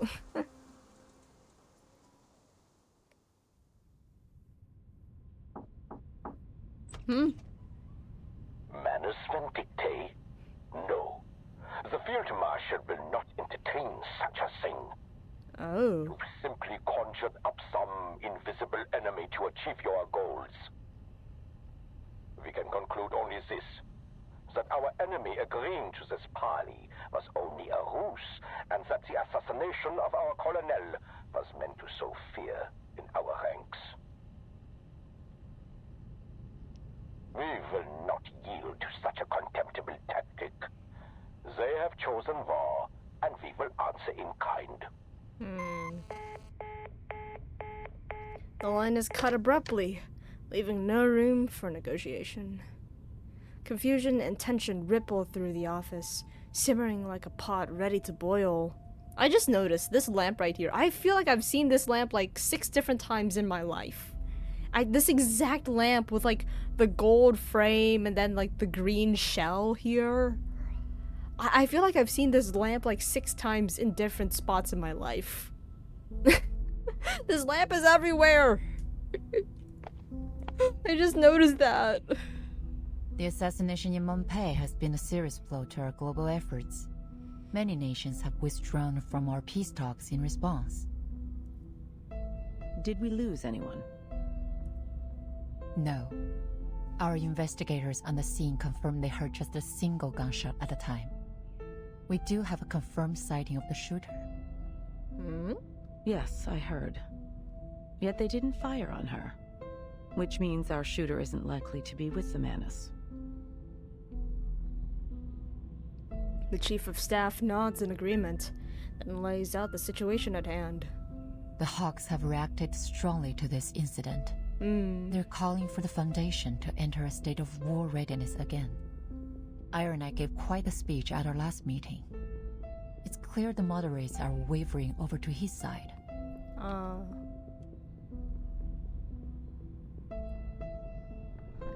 The Vice President sets a chess piece on the desk and flicks it. It rolls in a slow arc. True, but there are still things we can do to maintain the balance. We must consider violence our last resort. Send a special unit to Montpellier. I need to figure out what really happened. God, those hands, they speak Razor of is evil. on a mission at the Eastern Front. They won't be back in those contact for guys. several days. I haven't heard of those guys since Chapter 6, I think. Chapter 6 or Chapter 7. There are 3 squads presently available for deployment. Oh? Codenames Metaphor, Almond, and Minerva. But I don't believe any of them are suitable for this mission. Oh, don't tell me they're sending Timekeeper there then. Don't tell me they're sending Team Timekeeper, for fuck's sake. They are the last people you should send. I mean, Vertin could probably talk her way into something, but she is like a target. She is like prime target of Manus. We're left with only one Well, option. I guess the newly founded Arcana has to have a reason for keeping Vertin alive. There has to be a reason, other than she wants to see Vertin suffer, indulge in thy suffering.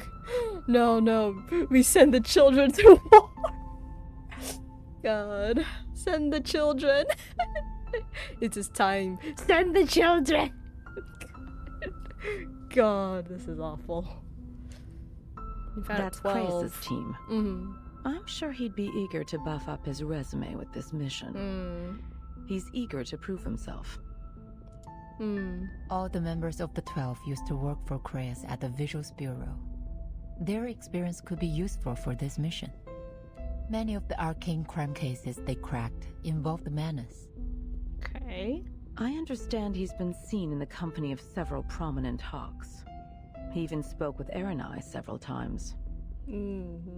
Are you suggesting his policy leanings could pose a problem? On the contrary, he'll make a fine choice, precisely because his appearance at the front line will calm the Hawk's nerves. Understood. Tell Creus he and his team will set off in 2 hours. Okay. Oh my god, that evil glare. Evil. Pure evil. Alright. This is probably a good time to call for a nice short break. Short 5-minute break to take advantage of this. Feel free to go grab a snack, refill your water bottle, use the restroom, even just standing up and walking around. Yep, it is break time. Our usual 5-minute break, a little bit earlier than usual because this will probably only be a 3-hour stream. But yeah, take advantage of this 5-minute break. We'll see you all shortly.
Alright. Hopefully that was a good short break for all of you. Hopefully you all took advantage of that. Big stretch before I get back into the story. Alright. I feel like I'm like trying to speedrun this or go through this as fast as I can just so I can keep it in like just 2 streams or something. I feel like I'm going through this pretty quick. But I don't know how many parts there are to this chapter. Alright. Chrysanthemum. Hollow brass tubes stack into mountains beyond counting.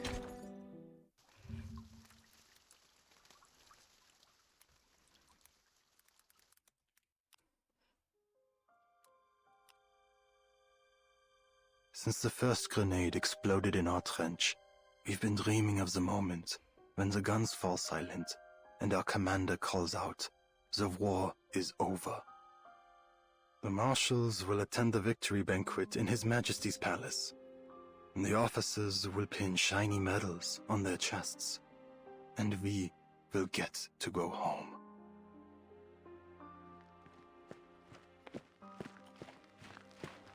Back in the trenches. Out of my way, soldiers! Nope. I said make way!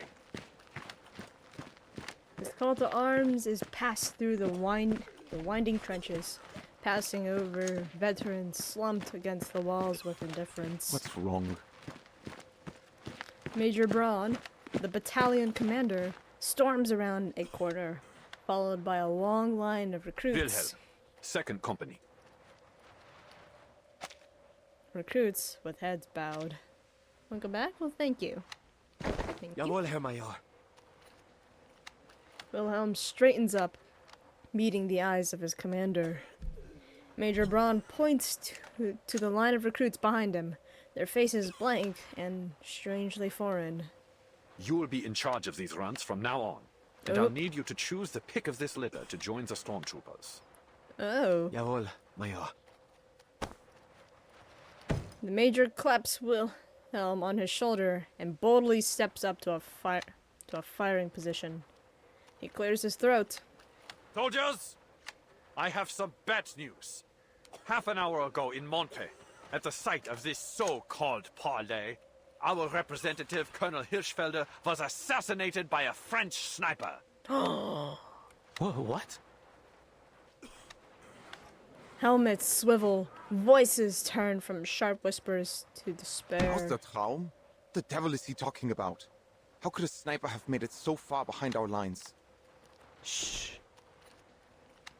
The major stands above the murmurs. Soldaten, we can't let our enemies sow fear within our ranks. Let their desperate attack bring us together and give us the strength to destroy them once and for all. They will pay in blood for what they've done.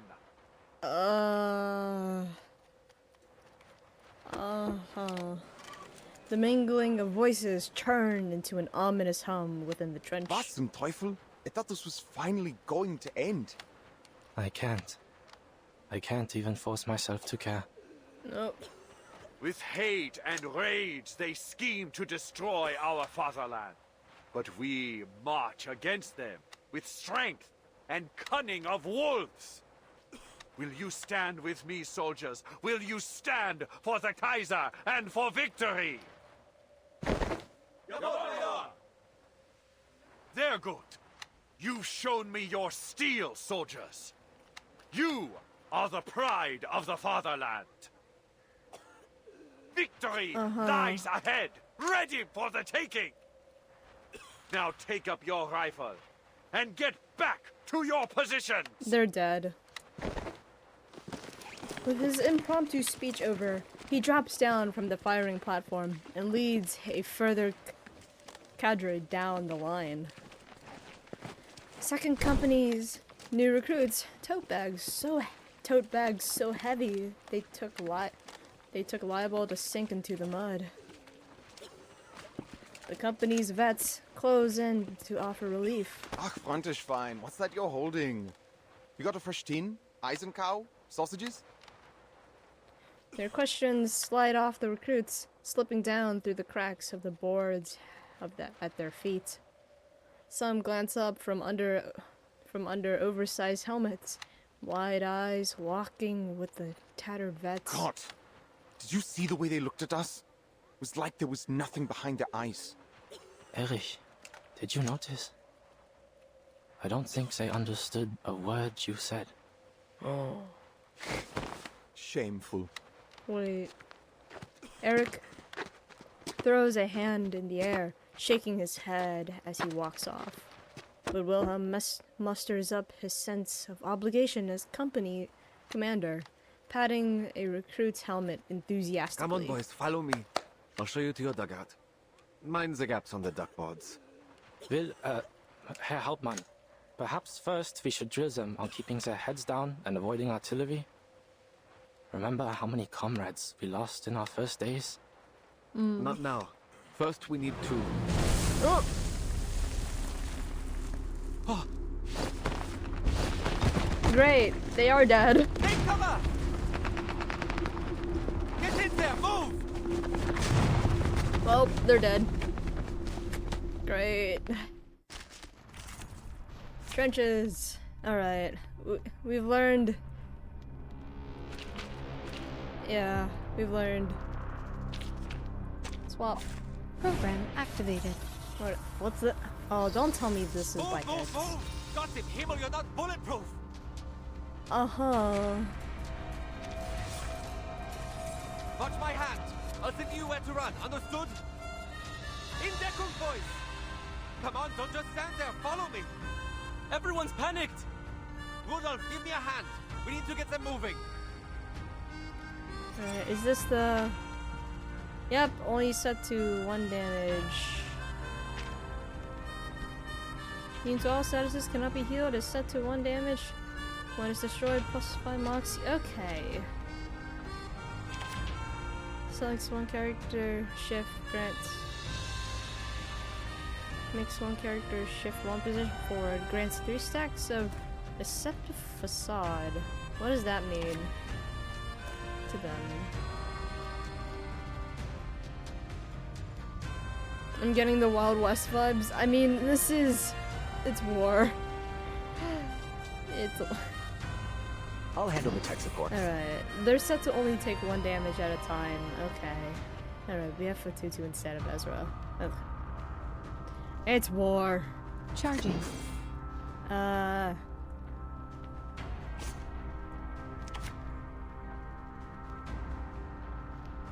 Loading. Charging. We'll see what this Here's does. another one. We'll see Aim what this and does. shoot. Yeah, they're all set to 1. Eliminate target. Is there any of them that will... Okay, no, there's none. Okay. None that can possibly take more damage than normal. 12 damage. Oh. Okay.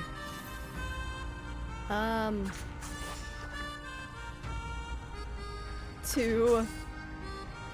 Hopefully Loading. that does something.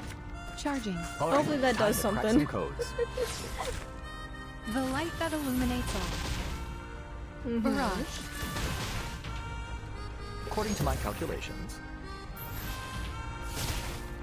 Okay. Thunder attack.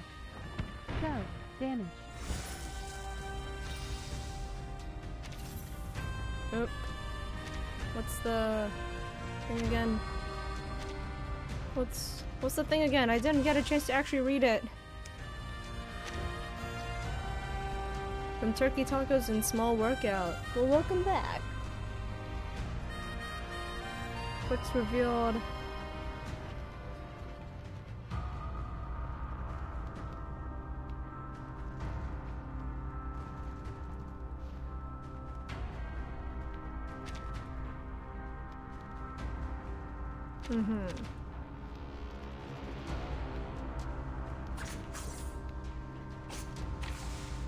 Well, there's gotta be some way to do damage to these things. You just need to survive, that's it? Okay. Alright, that's easy enough. That's easy enough. Alright. This card should do.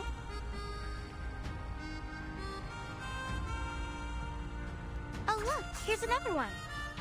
This card should do. We stand together.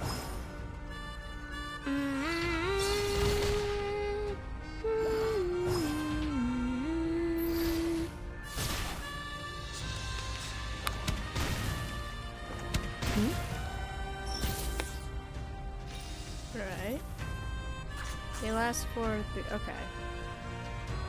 That's good. I'll handle the tech. You want me to? Oh look, here's another one. An adequate sample. We'll find our home one day.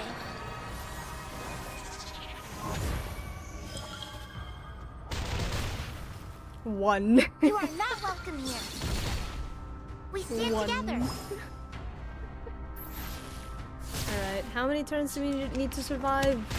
How many turns? Because if, depending on, okay, just 5. Alright. And now, to return to my long-term Hold out for mission. 4 rounds. Okay, Rest. I see.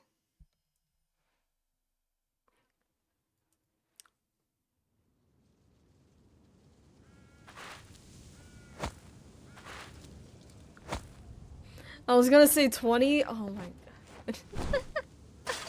Bro, if it was gonna be any more than like 10, I would have immediately just pressed auto and just let it do its thing. I would have immediately. Another body slumps to the ground. A shovel bites into the earth beside it. The sound of artillery rumbles through the woods like a distant storm. It seems peace lies beyond our grasp. He crouches and brushes aside some caked mud. Some caked mud from a half-rotten arm. He doesn't notice, or pays no heed to, the soft scrape of metal ascending up the hill. His hands go still. Then he rises. He lingers wordlessly on the face that greets him. You don't remember who I am? Your presence is familiar, but faces and names come slowly. There are so many memories here. It can be difficult to tell what is from what was. I'll wait a little longer next time.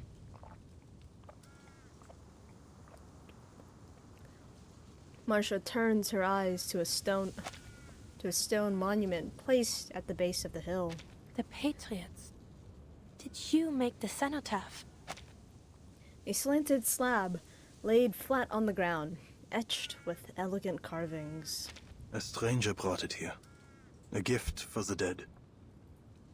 I see. I found your Mayor's package. Here. She hands the figure a thin envelope, along with it, a handwritten note. A message came for you, I think. From the front. It seems your Mayor needs you to report back immediately. Charon unfolds the note. Jawohl. Soldiers must go where they are ordered. Another thing. They're sending a new head of security to oversee the safe zone. His name is Kreas, a tall man with red hair. He'll be responsible for investigating the assassination. You can contact him if you need anything. The Foundation has already tightened security on every road to the town.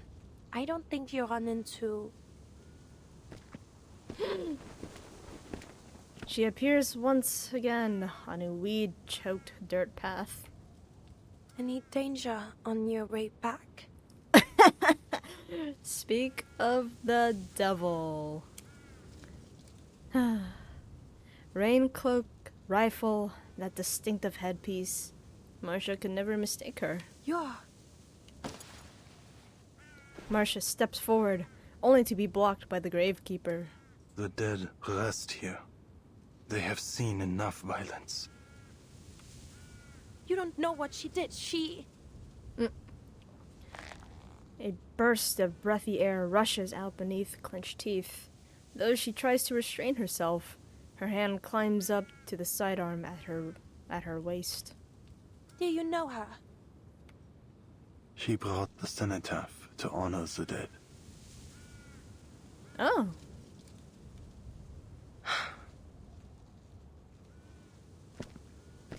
The stranger walks to the monument, standing perfectly still before it, and paying no heed to either of them. She pulls a single white wild chrysanthemum from her cloak. Her stone-like skin stands out against the soft petals. Ihre Haut. Sie sieht so aus, als wäre sie aus Stein. Und dieser Kopfschmuck, ich glaube, ich habe ihn schon einmal gesehen.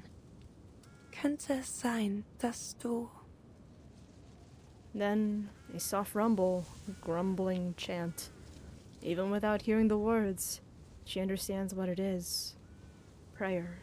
La coquille brisée est abandonnée, mettant fin à la pénitence sans fin. Que vos âmes traversent les arches, du sombre vers la paix. Que votre chemin soit libre de l'œil rouge, tandis que vous aspirez au paradis. The white flower is left at the foot of the stone. She pauses in thought, then traces a strange shape in the air. The ritual is over. The mourner turns and meets Marcia's guarded eyes. We meet again, young chevalier.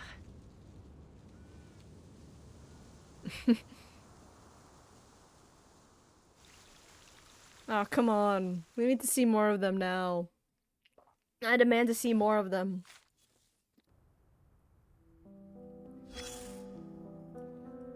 God, come to think of it, I haven't had a good look at this area, actually. I haven't had a good look. At a bunch of spots.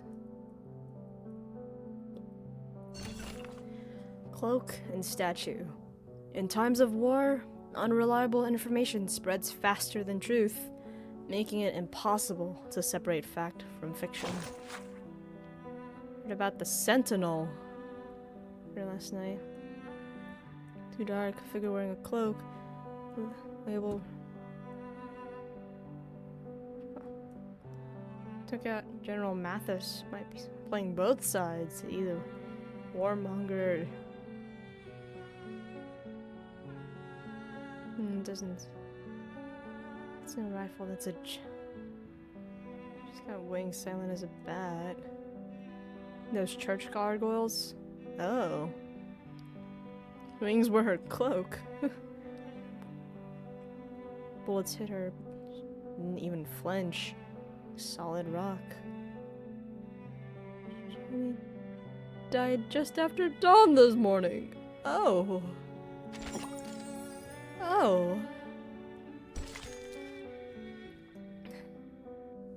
A push for peace. Well, peace here. Oh, and we got Sentinel and Charon here too. Is Marcia somewhere? I don't see her immediately. Inside the briefcase lies irrefutable evidence that peace is possible.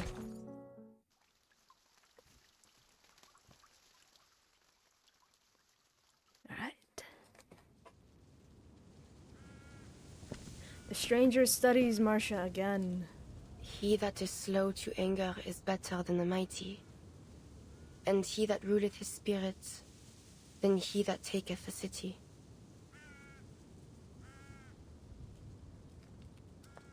Pardon? Oh no. You possess remarkable self-control, a trait seldom seen. A hint of approval, odd and unspoken, leaves Marcia unsure how to react. My thanks.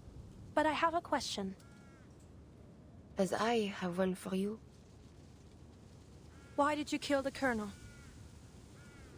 Answer me likewise. Why did you protect him? Marcia gestures toward the slope, to a row of crude headstones. But trying to end the war. In the ridge. And I, as well. Oh. You seem to mourn the dead, but you don't realize how far you've set us back? We were nearing a ceasefire.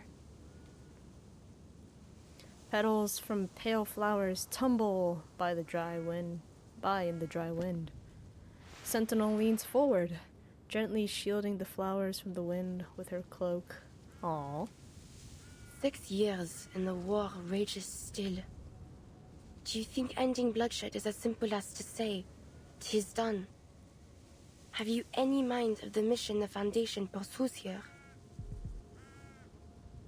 We know it won't be simple. Yet each side was open to negotiation. That's why they sent... Do that again. Do that again. The chuckle is wry and dark. God, it's so breathy. There's something about raspy voice. There's something about it. You placed false hope on Hirschfelder. You invited a wolf into a bed of lambs. You think his death to be the spark of a reignited war. But even if I had stayed my hand from him, your plans would have been for naught. The Manus scheme and the wicked prosper. Manus Vindicte. You know of their plans? Then you're claiming that Hirschfelder was a Manus? She lets the question linger long enough to feel unanswered. Then the sniper begins. He is not one of those devils. He is only one tool of many. The Manus offer the gifts of Mammon and Asmodeus, greed and destruction. Hirschfelder was tempted by their technologies and became a willing servant in their schemes. A groan rises up from the horizon. The sound of distant artillery drumming, throbbing like a heartbeat of a wounded beast. She raises a second finger. But others serve them unknowing, affected by an arcane skill which clouds their eyes in red mists, driven to blood and glory as a starving dog is to the hunt. Her eyes shift to the stiff outline of a soldier she knows as Charon. Your commander, Eberhard Braun, bears that mist.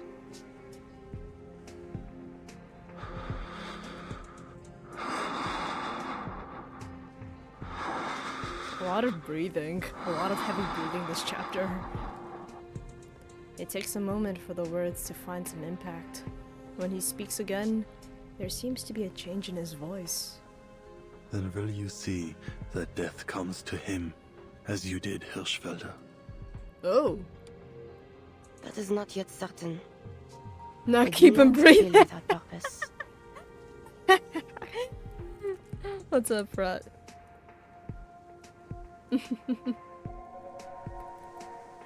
What's up, Frazi?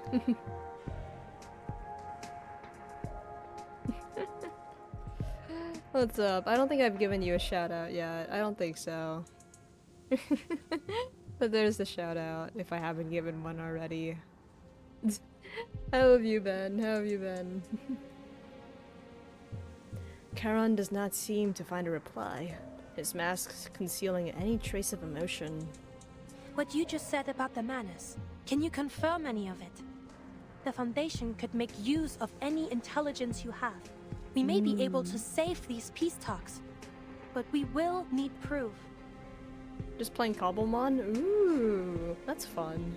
I used to be like obsessed with like the Pokemon mods for Minecraft. That's what Cobblemon is, right?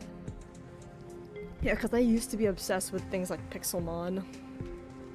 All is vain. There is nothing new under the sun. When I told my commander about the Manus, all I received for my effort was scorn. Their eyes were not satisfied with seeing, nor their ears with hearing. Kings and generals yet still turn a blind eye to the suffering. If they had a shred of the light of God within them, they would never have pursued this war. As for the Foundation, that which is crooked cannot be made straight, and what is wanting cannot be numbered.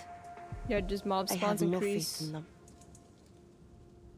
Yes, but mob spawns increase by like 10, or it's just the server I'm on. Ah. She looks away, pulling her cloak tighter. That is all I have to say. Spare him. Charon speaks, the change in his voice now more acute, more vivid. and more personal. Eberhard Braun, I need you to spare his life. Neither mercy nor vengeance is mine to give.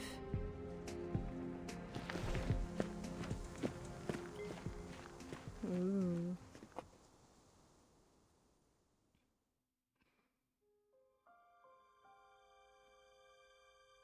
It is officially 1920. I wonder at other people's impressions of this war.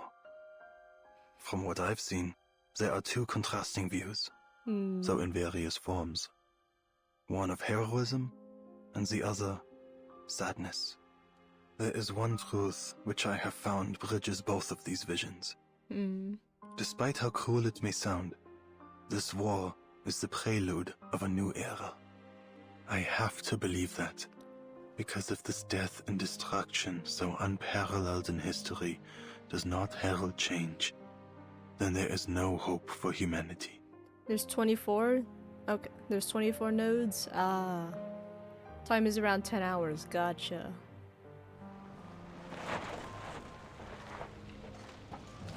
Yeah, because I remember I think I saw like someone's VOD was like 9 hours long.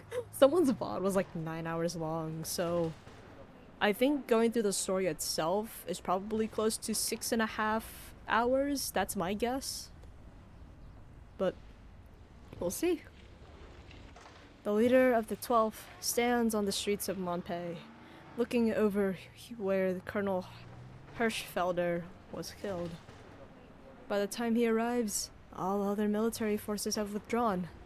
Only the Foundation remains on the site to guard the ruins of the town. Blackbird, give me a hand. As soon as I finish my bread, Beagle. Hydrate, you got it. And a stretch.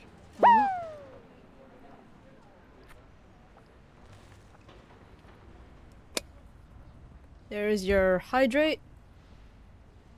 And big stretch. Big stretch, big stretch. Alright, alright. Your redeems, hydrate, and stretch. They're done. His team has already begun shoring up the town's defense. Their line pulled back just to a corner of the street. There are 122 armed personnel available at your disposal, sir. 23 of them are arcanists. I've brought you their profiles. He takes the personnel file from the security staff member, eyes shifting toward the makeshift HQ, flying the Foundation flag. Right then. I'll read through these. Now get back to your position. I need eyes on our command post. Yes, sir. The staff member walks away, and in the same moment, a curiously armored field medic approaches. Marsha, is it? No. You recognize me, Mr. Krias? I read your report on my way here. You're the one that encountered our sniper.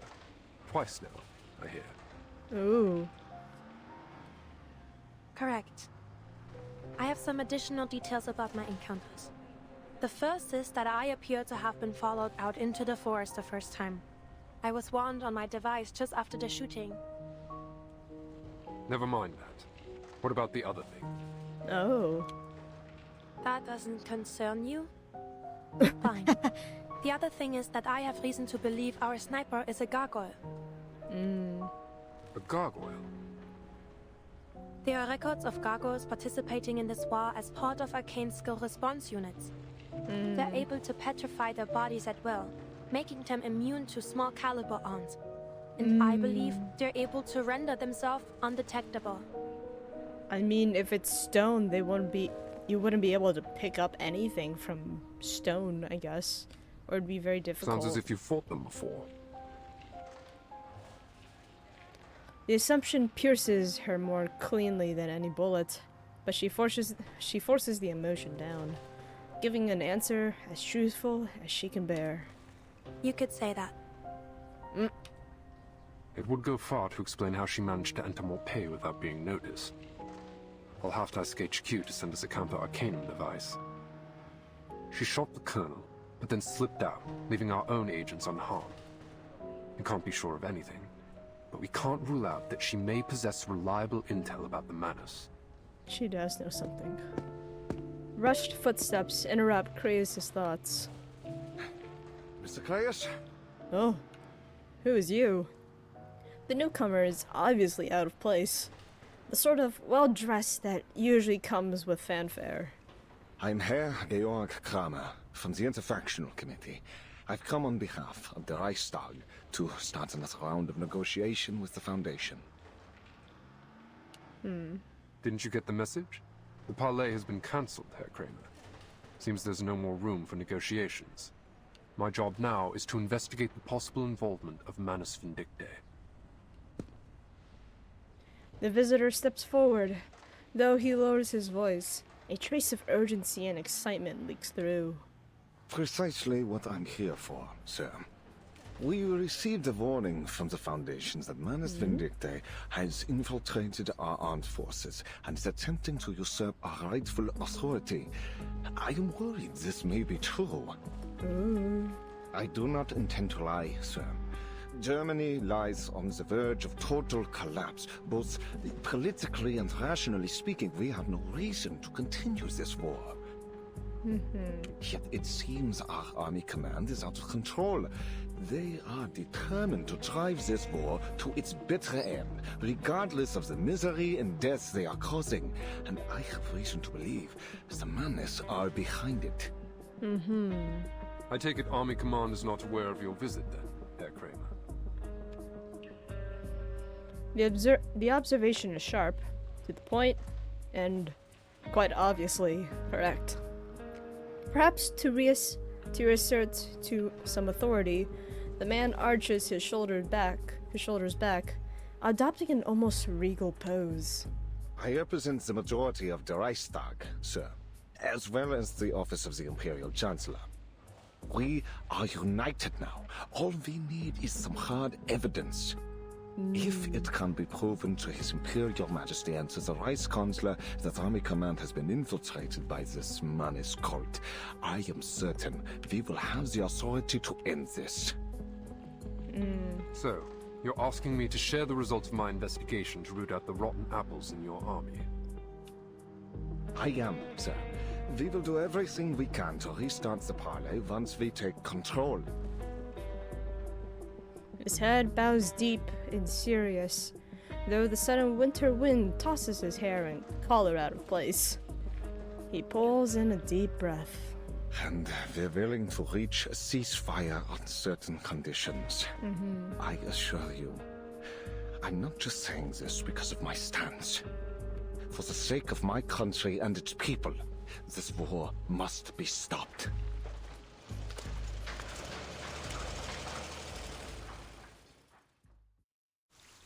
Alright.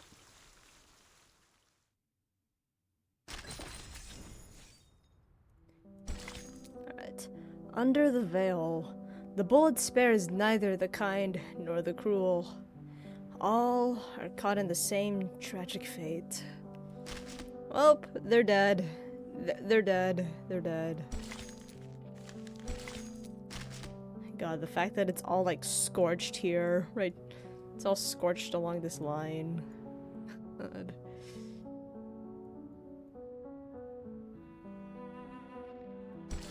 Alright. Let's keep going. Making good pace.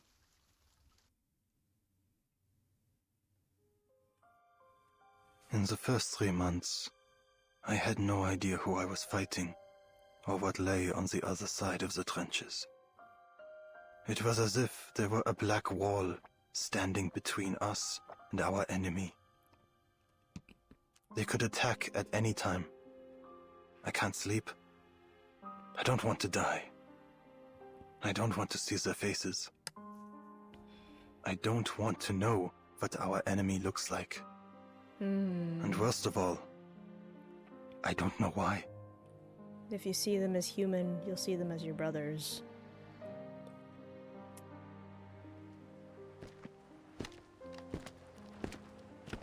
By the time Charon returns to the trenches, The most recent bombardment has already ended. The trench can never really be called calm, but the rattle of machine guns and the crack of rifles slow and fade into the background. The shelling hasn't changed much. A few craters to replace the old ones. Ach so. You're back, Millman. Tell us, where did you take little Franz? He lies beneath stone, in a silent wood, and marches no more. Eric grunts out a reply. He's standing in Franz's boots, freshly shined. Huh. I bet Herr Wille you take the opportunity to keep walking and never come back. Lucky me. Where is he? He's dead. I guess you'll call me Herr Hauptmann now. Nope. Eric casts his eyes to a new crater decorating their trench. Caught a shell. Just like that. Damn. Eric's face pales and then runs flush red, throbbing veins straining out along his forehead. Lucky me. Unlucky him. That Schweinhund. He rushes to Charon, grabbing him by the collar. Stirbt. Und wem soll ich jetzt meinen verdammten Sold geben? Warum bist du überhaupt zurückgekommen?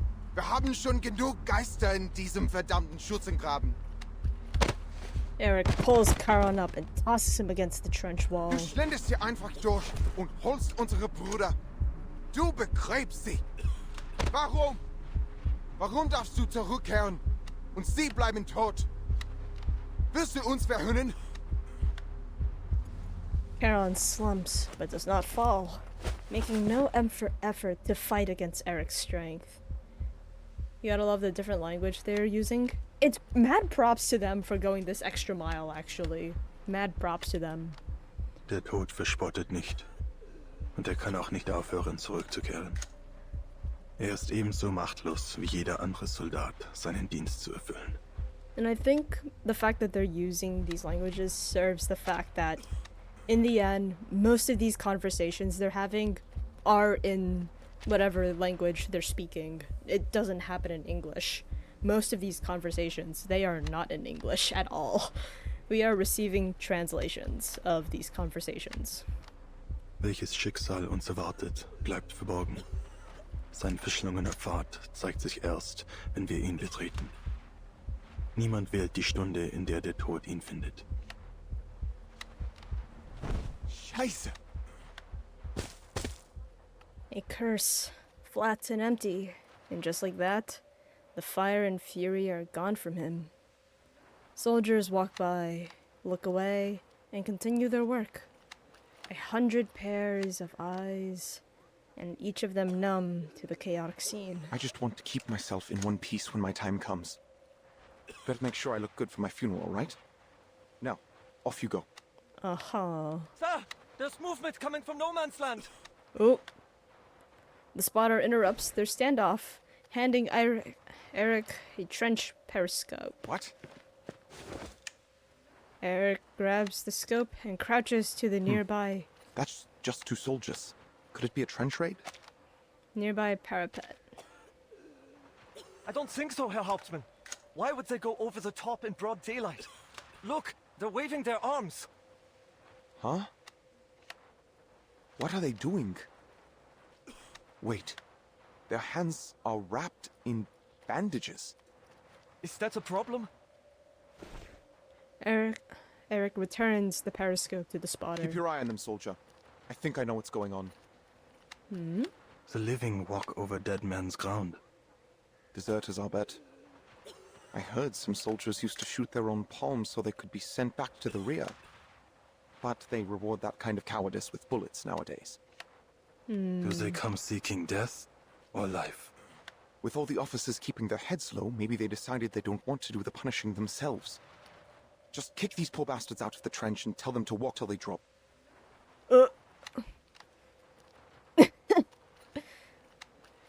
Old and new memories intertwined in Charon's mind, forming an incomplete but certain thought. They do not march to us as warriors, but as broken men. You're right. Pass it down the line. Does anyone here speak French? Oui, a little. I took some French back in school. Schnell, schnell. Say something. Ja, Herr Hauptmann. The spotter presses his hand against the sandbags, trying to project his voice. Là-bas! Trying to project his voice through the firing silt. Through the furring silt. Lâchez vos armes et venez ici. Nous. Oh! Are they decoys? Oh, nope, they're real people. Verdammt, who the hell shot him? I have a suspicion who. Voices carry from around the trench. What are you waiting for, soldier? Oh. The major's face is ashen and stiff. I killed him. Oh, it's Rudolph. Oh. Rudolph stammers out the words, lying propped up against a sandbag. Wisps of gray smoke lingering out from his shaking rifle. His glasses are thick as a church window, and still he's the best marksman in the company. The other bastard's still standing. Are you blind? But Herr Major, he surrendered. He dropped his weapon.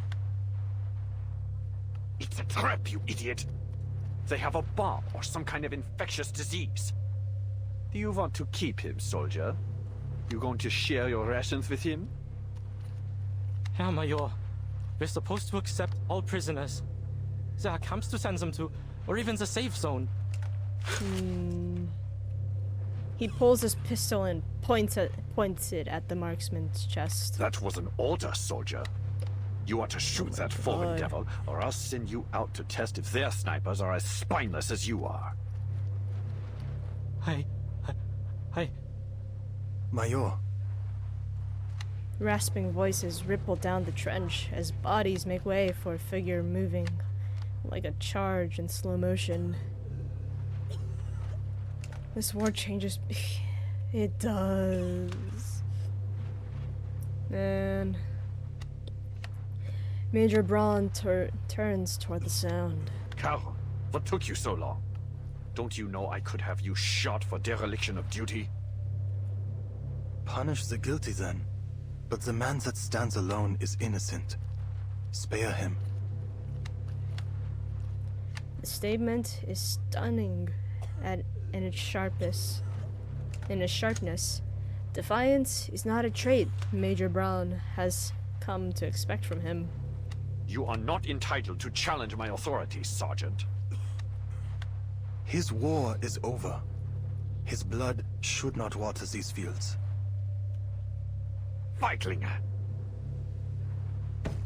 Major Braun strides forward in a single step, boots thudding against the trench's wooden planks. You're just like those foreigners, poisoning the hearts of our youth with feckless sentimentality. Your weakness, this fatalism, is a plague spreading through our ranks. My guy, you will die if you have this kind of... That man over there is a threat to our fatherland, yet you plead for his life. God.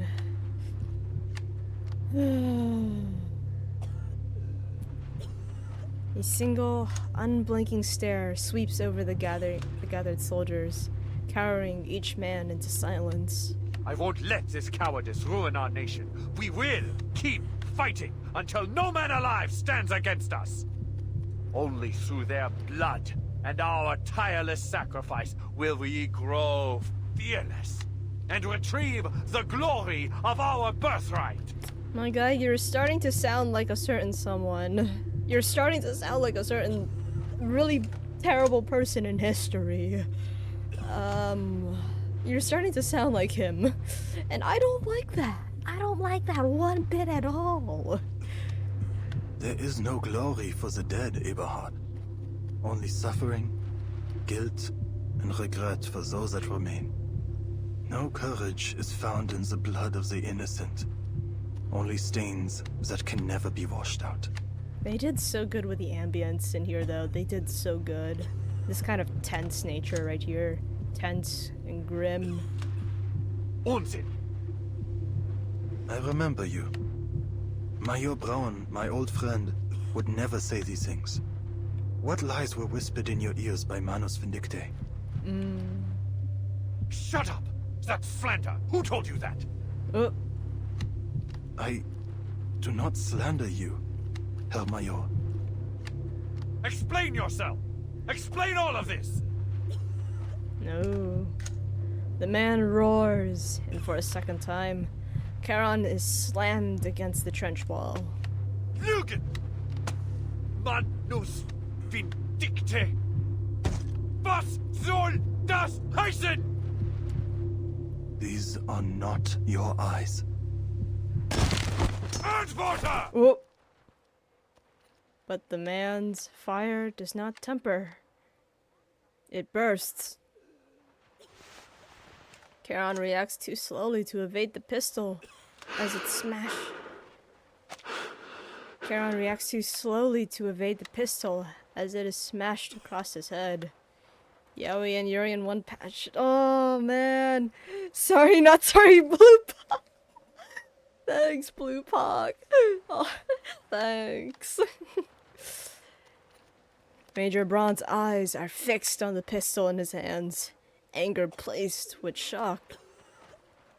Charon, now wounded, raises his hand to meet his bowed head.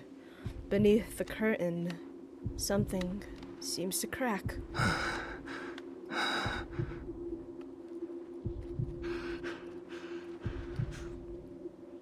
Raise your head, Sergeant. Eberhard. Do not call me that. I am your superior officer. Verdammt, obey my orders. It should not have been this way. He raises his head. The movement is heavy and labored. Charon is so spooky. Yeah. He's hauntingly. He's like hauntingly. Oh. A hollow and foreboding. Im Himmel. This is not a sight fit for the living, Eberhard. But perhaps you must be reminded. No, your face. A hollow, foreboding presence seems to fill the trench around them. The fear as bombs exploded by our sides. The pain when our brothers moaned out their last breaths. Have you forgotten? Or have you only hardened your heart? Oh. This war is... Sacrifice is necessary for a nation to make progress. Every soldier who has died for the fatherland should feel honored for their sacrifice. You should have been honored, Paul. Jetzt sprechen wir nicht von Opfer. Oh. Der Tod ist keine Ehre. Er kennt kein Ritual, keine Tugend. Er ist Leere und nichts. Der Krieg hat uns den Tod zu sehr zur Gewohnheit gemacht. Du, Eberhard, du hast den Respekt vor dem Leben verloren. Ganz gleich wie dieser Krieg endet. Wir haben bereits verloren. Ich bin dein Vorgesetzter. Du willst mich töten? Dann tu es. Der Tod wird dich nicht retten, mein Freund. Ich hoffe, dass du dich selbst retten kannst. Oh my god. Oh. That's nice. This scene awakened my obsession for masked character. Oh my god. That is how you should do something like a cognito hazard. That is how you do a cognito hazard. That right there. That's how you actually instill fear into people. That's how. Oh my god, the way the fact that like don't look in the face of death. Stare at death, it stares back. It stares back. Whew. God, that is done so well. The other soldiers huddle to the side. Major Braun collapses to the ground. His eyes swirl and then go blank, looking up and nowhere at the same time. His face is bone white and stiff as a corpse. That's why Charon told Marcia he doesn't want to show his face. I mean, the fact that they allow, like, Charon to not reveal his face shows that there is probably a good reason for him to not show his face. There's probably a really good reason. And, yeah, we just saw it. Charon kneels over him and closes his eyes, a motion all too familiar to those watching. Scheiße. What the hell just happened? Death stared at him. Rudolph peeks out from the crowd, managing a question, both timid and brave. Is Major Braun dead? Charon, you didn't... Did you? Charon stands, deliberately facing away from the crowd, replacing his mask and hood with careful precision. He will live. We will leave here together. God. You have command, Erich. Make the right choices. God, the fact that he has that much power. That is terrifying. Don't want you to see what lies beneath. Please. Look away. Words bulge at the edge of Eric's lips, but he swallows them back. All others stand stunned and silent as Charon departs with Major Braun in tow. Charon is second in command, I think. I mean, with the fact that he's able to just, like, move around so freely and has this much status, I mean, Braun did refer to him as Sergeant. I'm not too knowledgeable about military rankings. I'm not too knowledgeable about them. Alright. Someone grab that deserter. I'll search him. Show's over. Move it, soldiers. Every character in this patch. True. Ausführung. Every character in this patch right now. All of these characters actually seem, like, very memorable.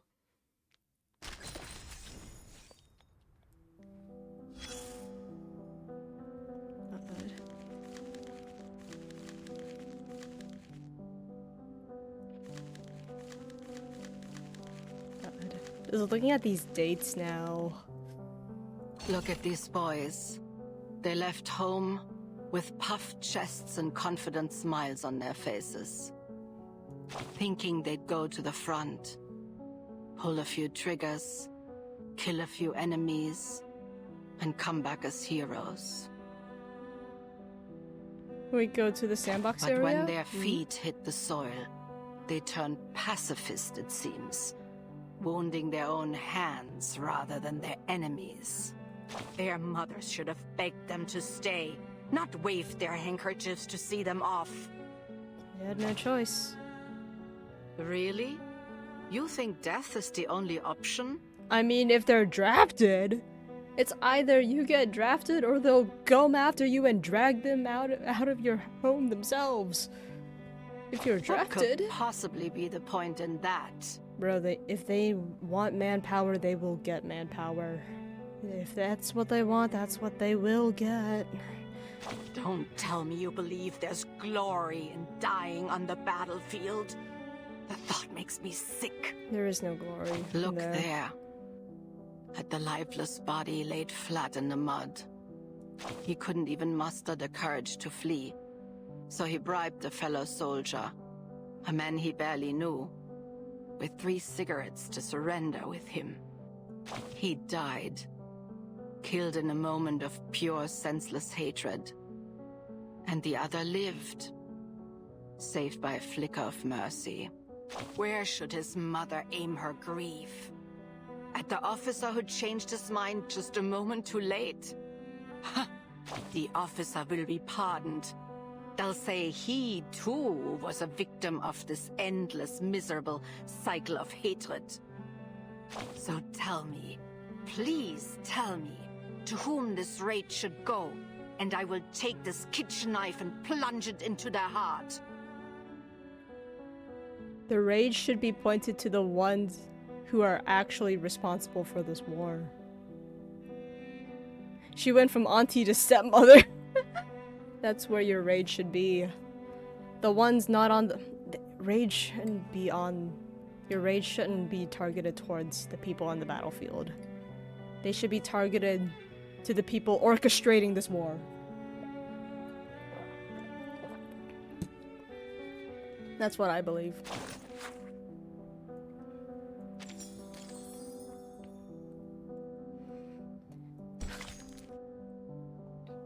Death of the young. Both life and death are equally insignificant. Clear the stage to unlock sandbox periods. Oh, what are these? Tap the time gauge on the mechanism to change the sandbox display period. The sandbox displays all events occurring during the selected period. Tap any... Okay. Use the timeline to browse between records. Frontline movements display character events.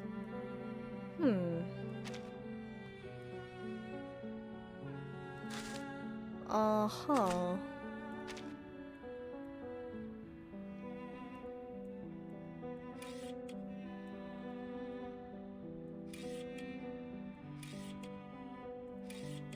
Ah. Okay. Same patois. And then... Ah. You get mats if you do some things? Mm-hmm. I'm assuming by clicking on them, right? Upon Antarctica. Okay.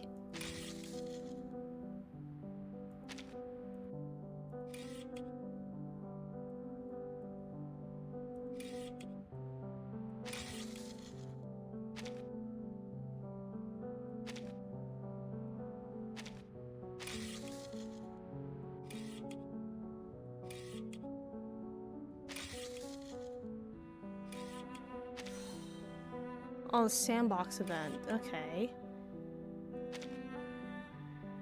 From rational ferrofluid. Oh, okay, okay.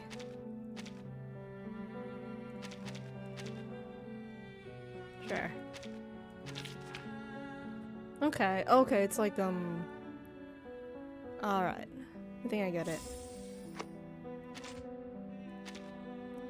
After returning from Antarctica, the 10th storm has brought Team Timekeeper to an entirely different 1920 than they knew.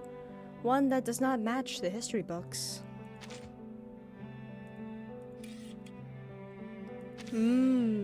Okay, so these are... This displays, like, the characters, everything that they're doing at that time. Then...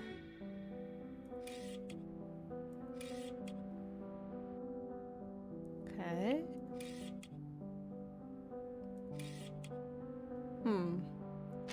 I'll definitely look into that off stream, probably. Alright, but after this chapter, I'll probably call it for the night. I'll call it. Alright. Last chapter for the night before... Unless this chapter hooks me in the story so much that I have to get one more in. Unless... Death of the young. Both life and death are equally insignificant.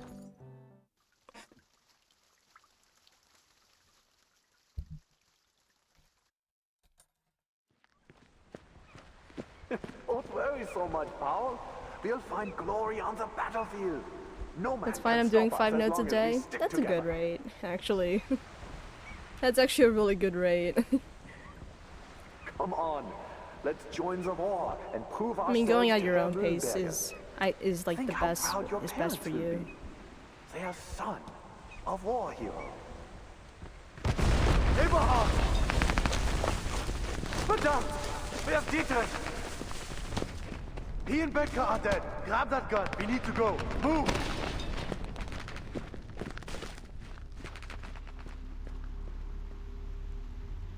Do you think we'll win, Paul? I don't know, mein Freund. I think I just want to go home. Dietrich, Bertke, Elvin. What did they die for if we just give up?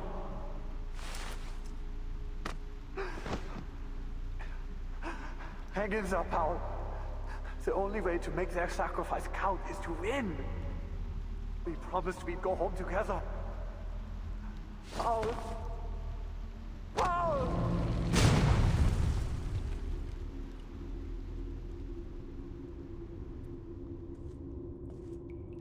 Major, the past is in the past.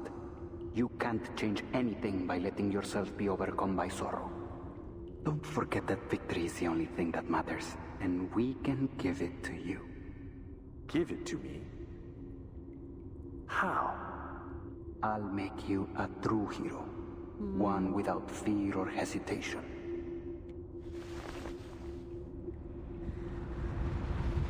Oh. Smoke and blood fade into the distance.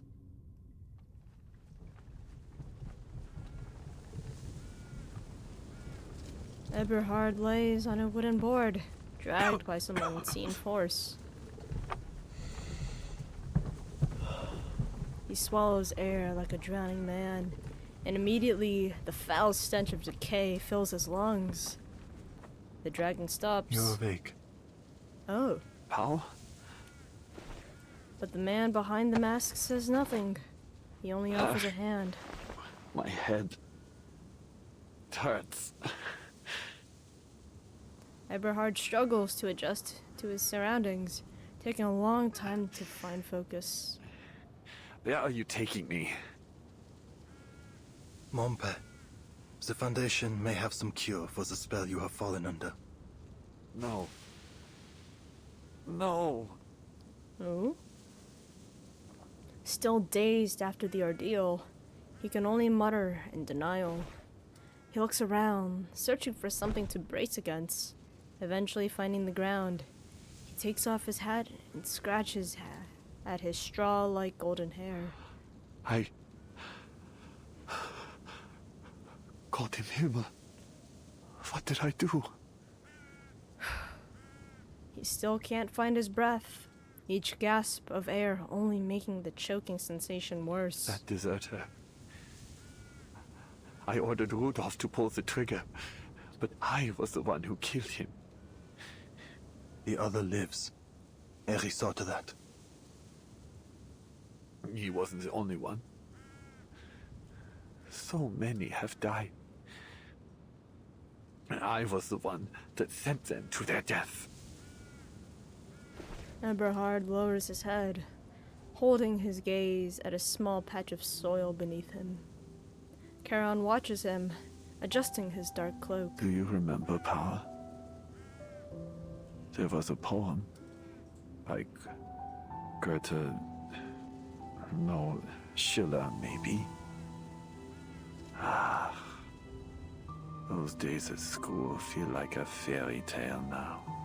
God, his voice. Herr Mühlenberger asked you and Dietrich to write it out on the blackboard. You two didn't even know where to start. I remember I thought he was going to snap you both in two. Just a few months later, we were here. Dietrich died that very first day. Do you remember how we cried that night? We thought it would be the saddest day of our lives. We ran out of tears before anything else. Great, it's doomed Yowie time. It's doomed Yowie time. Great. Mir ist kalt, Paul. Oh. Die Angst kehrt zurück. Halte sie fest. Sie wird dich wärmen.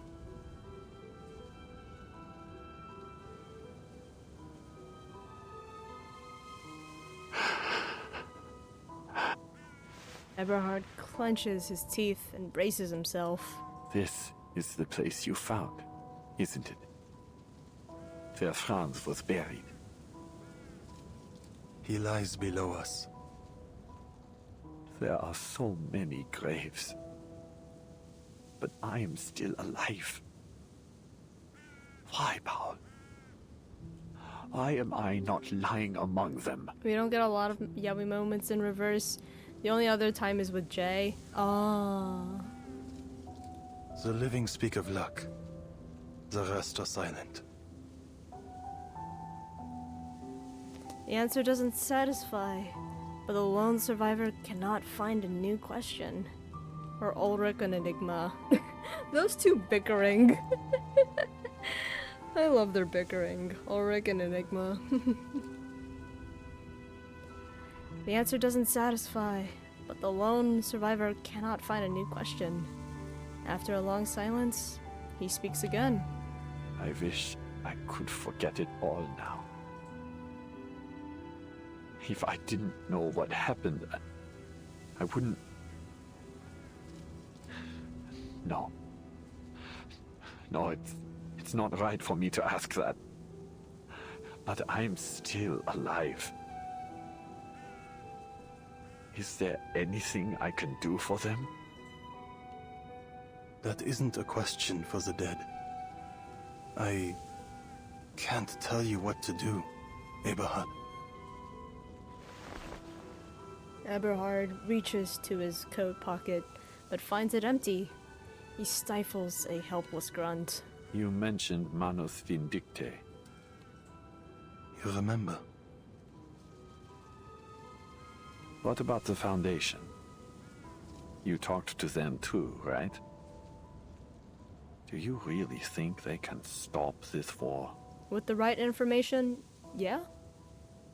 They pursue peace, but it cannot be found by their efforts alone. What I mean. He turns from the hill to the woods. Through the thicket and further lies the town of Montpay. Eberhard closes his eyes and waits for his thoughts to settle. Come on. Let's go see Montpay again.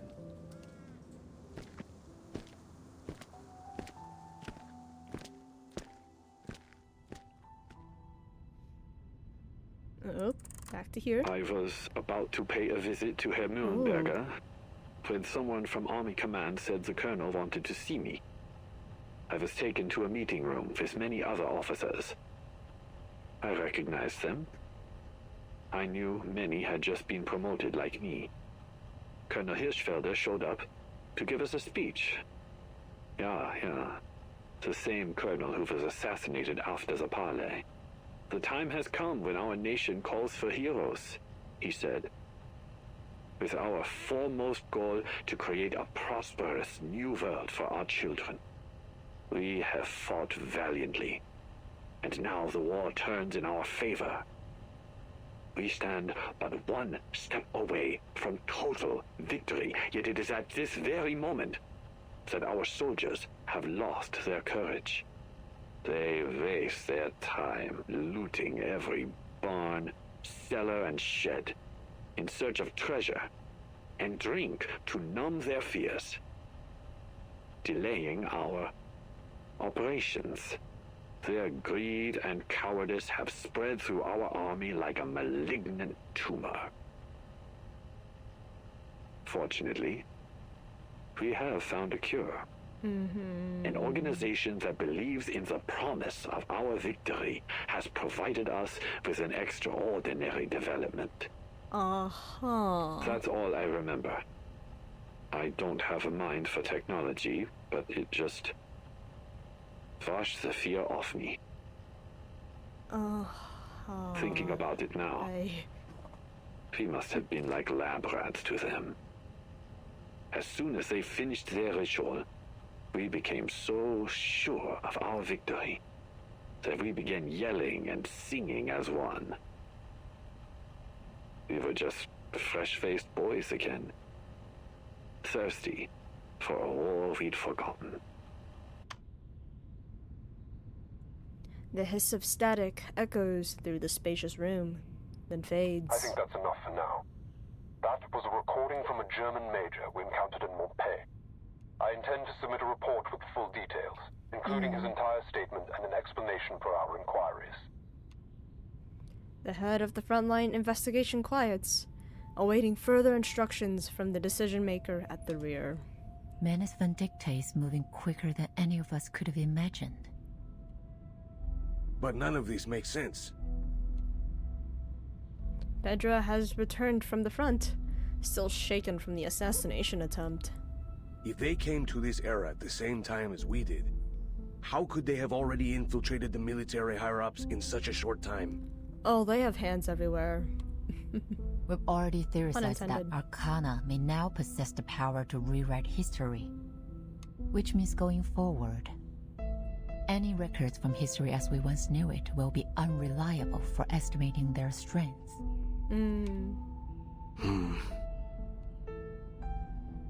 Pedro falls into heavy silence. Pedra, what were the other representatives' opinions concerning Manus Vindicta?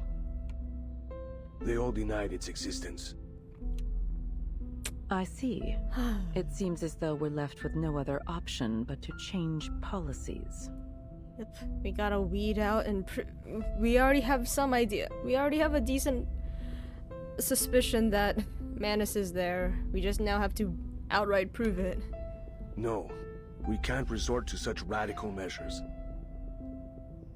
It's messy, but it will provide a solution. The other solution might take too long. The Dove's representative states his position in advance. The Foundation risks alienating any potential allies if we act too aggressively now. This war will not be the end of our fight. We will need to rely on their cooperation in the future. And that requires trust and a sense of security.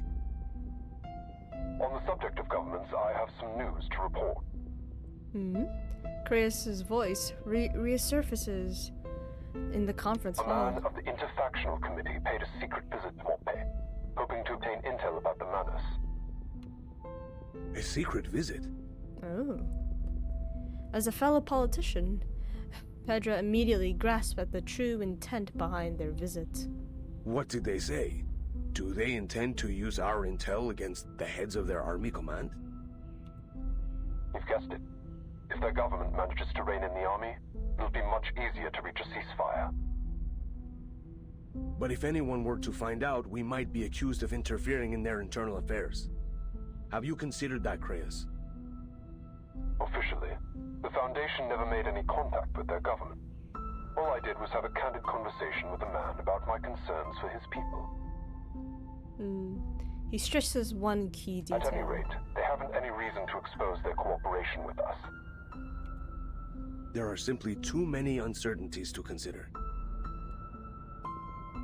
The politician, accustomed to checks and balances, catches the implication of a factional dispute. History will only be restored to its rightful track if the peaceful factions on each side can rise to power and stop this war. This has been our goal from the beginning. It doesn't matter which era we end up in. We always benefit from a political climate that is friendly to the Foundation. That's undeniable. What do you think, Pedro?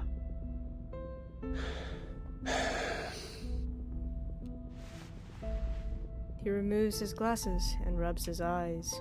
I might be able to persuade some of the other committee members to support this proposal. If we're certain of this course of action, then we'll have to provide intel to those seeking peace, in all governments involved.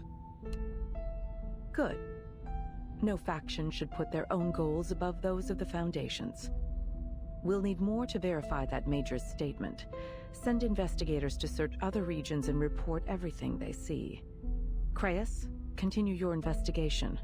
Follow every possible lead. Understood. We'll dig up whatever they have buried. Alright. Well, that is near perfect timing to where I want to stop, actually. That is near perfect timing. Alright. That's... anything here? Nope. Couple more, but I can probably get them through the hard mode. Alright. Thoughts on story so far? So far, it is what? It is I mean, it's still, I feel like it's still setting up a lot of things, I feel like, right now. But, let me see. There's a bunch of setup, and then... It is... Oh, we have Sentinel meeting with someone. Someone over here. But... It's Reverse 1999's, it's Reverse's story. It's Reverse's story, and it definitely touches a lot of things that I think are very important when it comes to, like, it touches a lot of very important things, I feel like, and that's good for them to touch on that. The sort of, like, passive suicide wish of a lot of soldiers or, like, veterans. That is a real thing. And like this setup for the Manus the Manus is already like deep into this government, into like government officials, and like they already have their hands in very powerful spots already. They already dealt themselves a strong hand to play with. It's setting up a lot of things so far. Alright, but it is time to end stream very soon. But yeah, we made pretty good progress.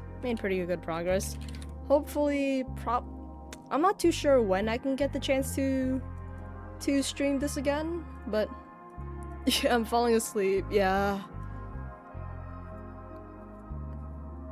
Yeah, but hopefully I'll get another chance to stream this pretty soon. Probably...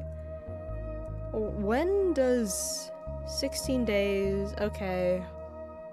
I'm not sure if... Because I do want to stream my Charon polls. I do want to stream polls for there, but that's a long while before I can... If I want to wait for Charon polls to continue the story, that is. I mean, I could split the story into 3, and then on Friday have 16 days of Sentinel character story. Oh, I am definitely reading her character story 100%. I am definitely reading that. If I do want to stream Charon polls, I'm probably gonna have to divide chapter 11 into like 3 parts, probably. I'll probably have to, but yeah, that will come. I'll figure it out when it comes. I'll figure it out. But with all of that said, normal outro stuff. If you're not already following, go drop me a follow, and there are the links to all my socials and stuff. There's my Twitter, my Instagram, my YouTube VODs channel, my Discord, Ko-fi, and Throne. Go check those out and support me over there. On Friday, we are going to continue the 2.7 story in Wuwa, Wuthering Waves. We are doing part 2. That's Cholyon's part. We are going to see what the blind man wants, and we're probably gonna see him fighting Scar. We're probably gonna see that, but yeah, look forward to that on Friday. And with all of that said, thank you all for tuning in and watching. Thank you all. I feel like my reverse streams seem to always be so like popular. I feel like maybe I should stream Reverse 1999 more. It seems to be like such like, I seem to have like pretty decent viewership whenever I stream Reverse 1999, and it is like a consistent pattern. It is a consistent pattern throughout. I'm not too sure. Maybe I should stream more Reverse then. Maybe I should. Since a bunch of people seem to like it. But yeah, we'll see you all later. Bye.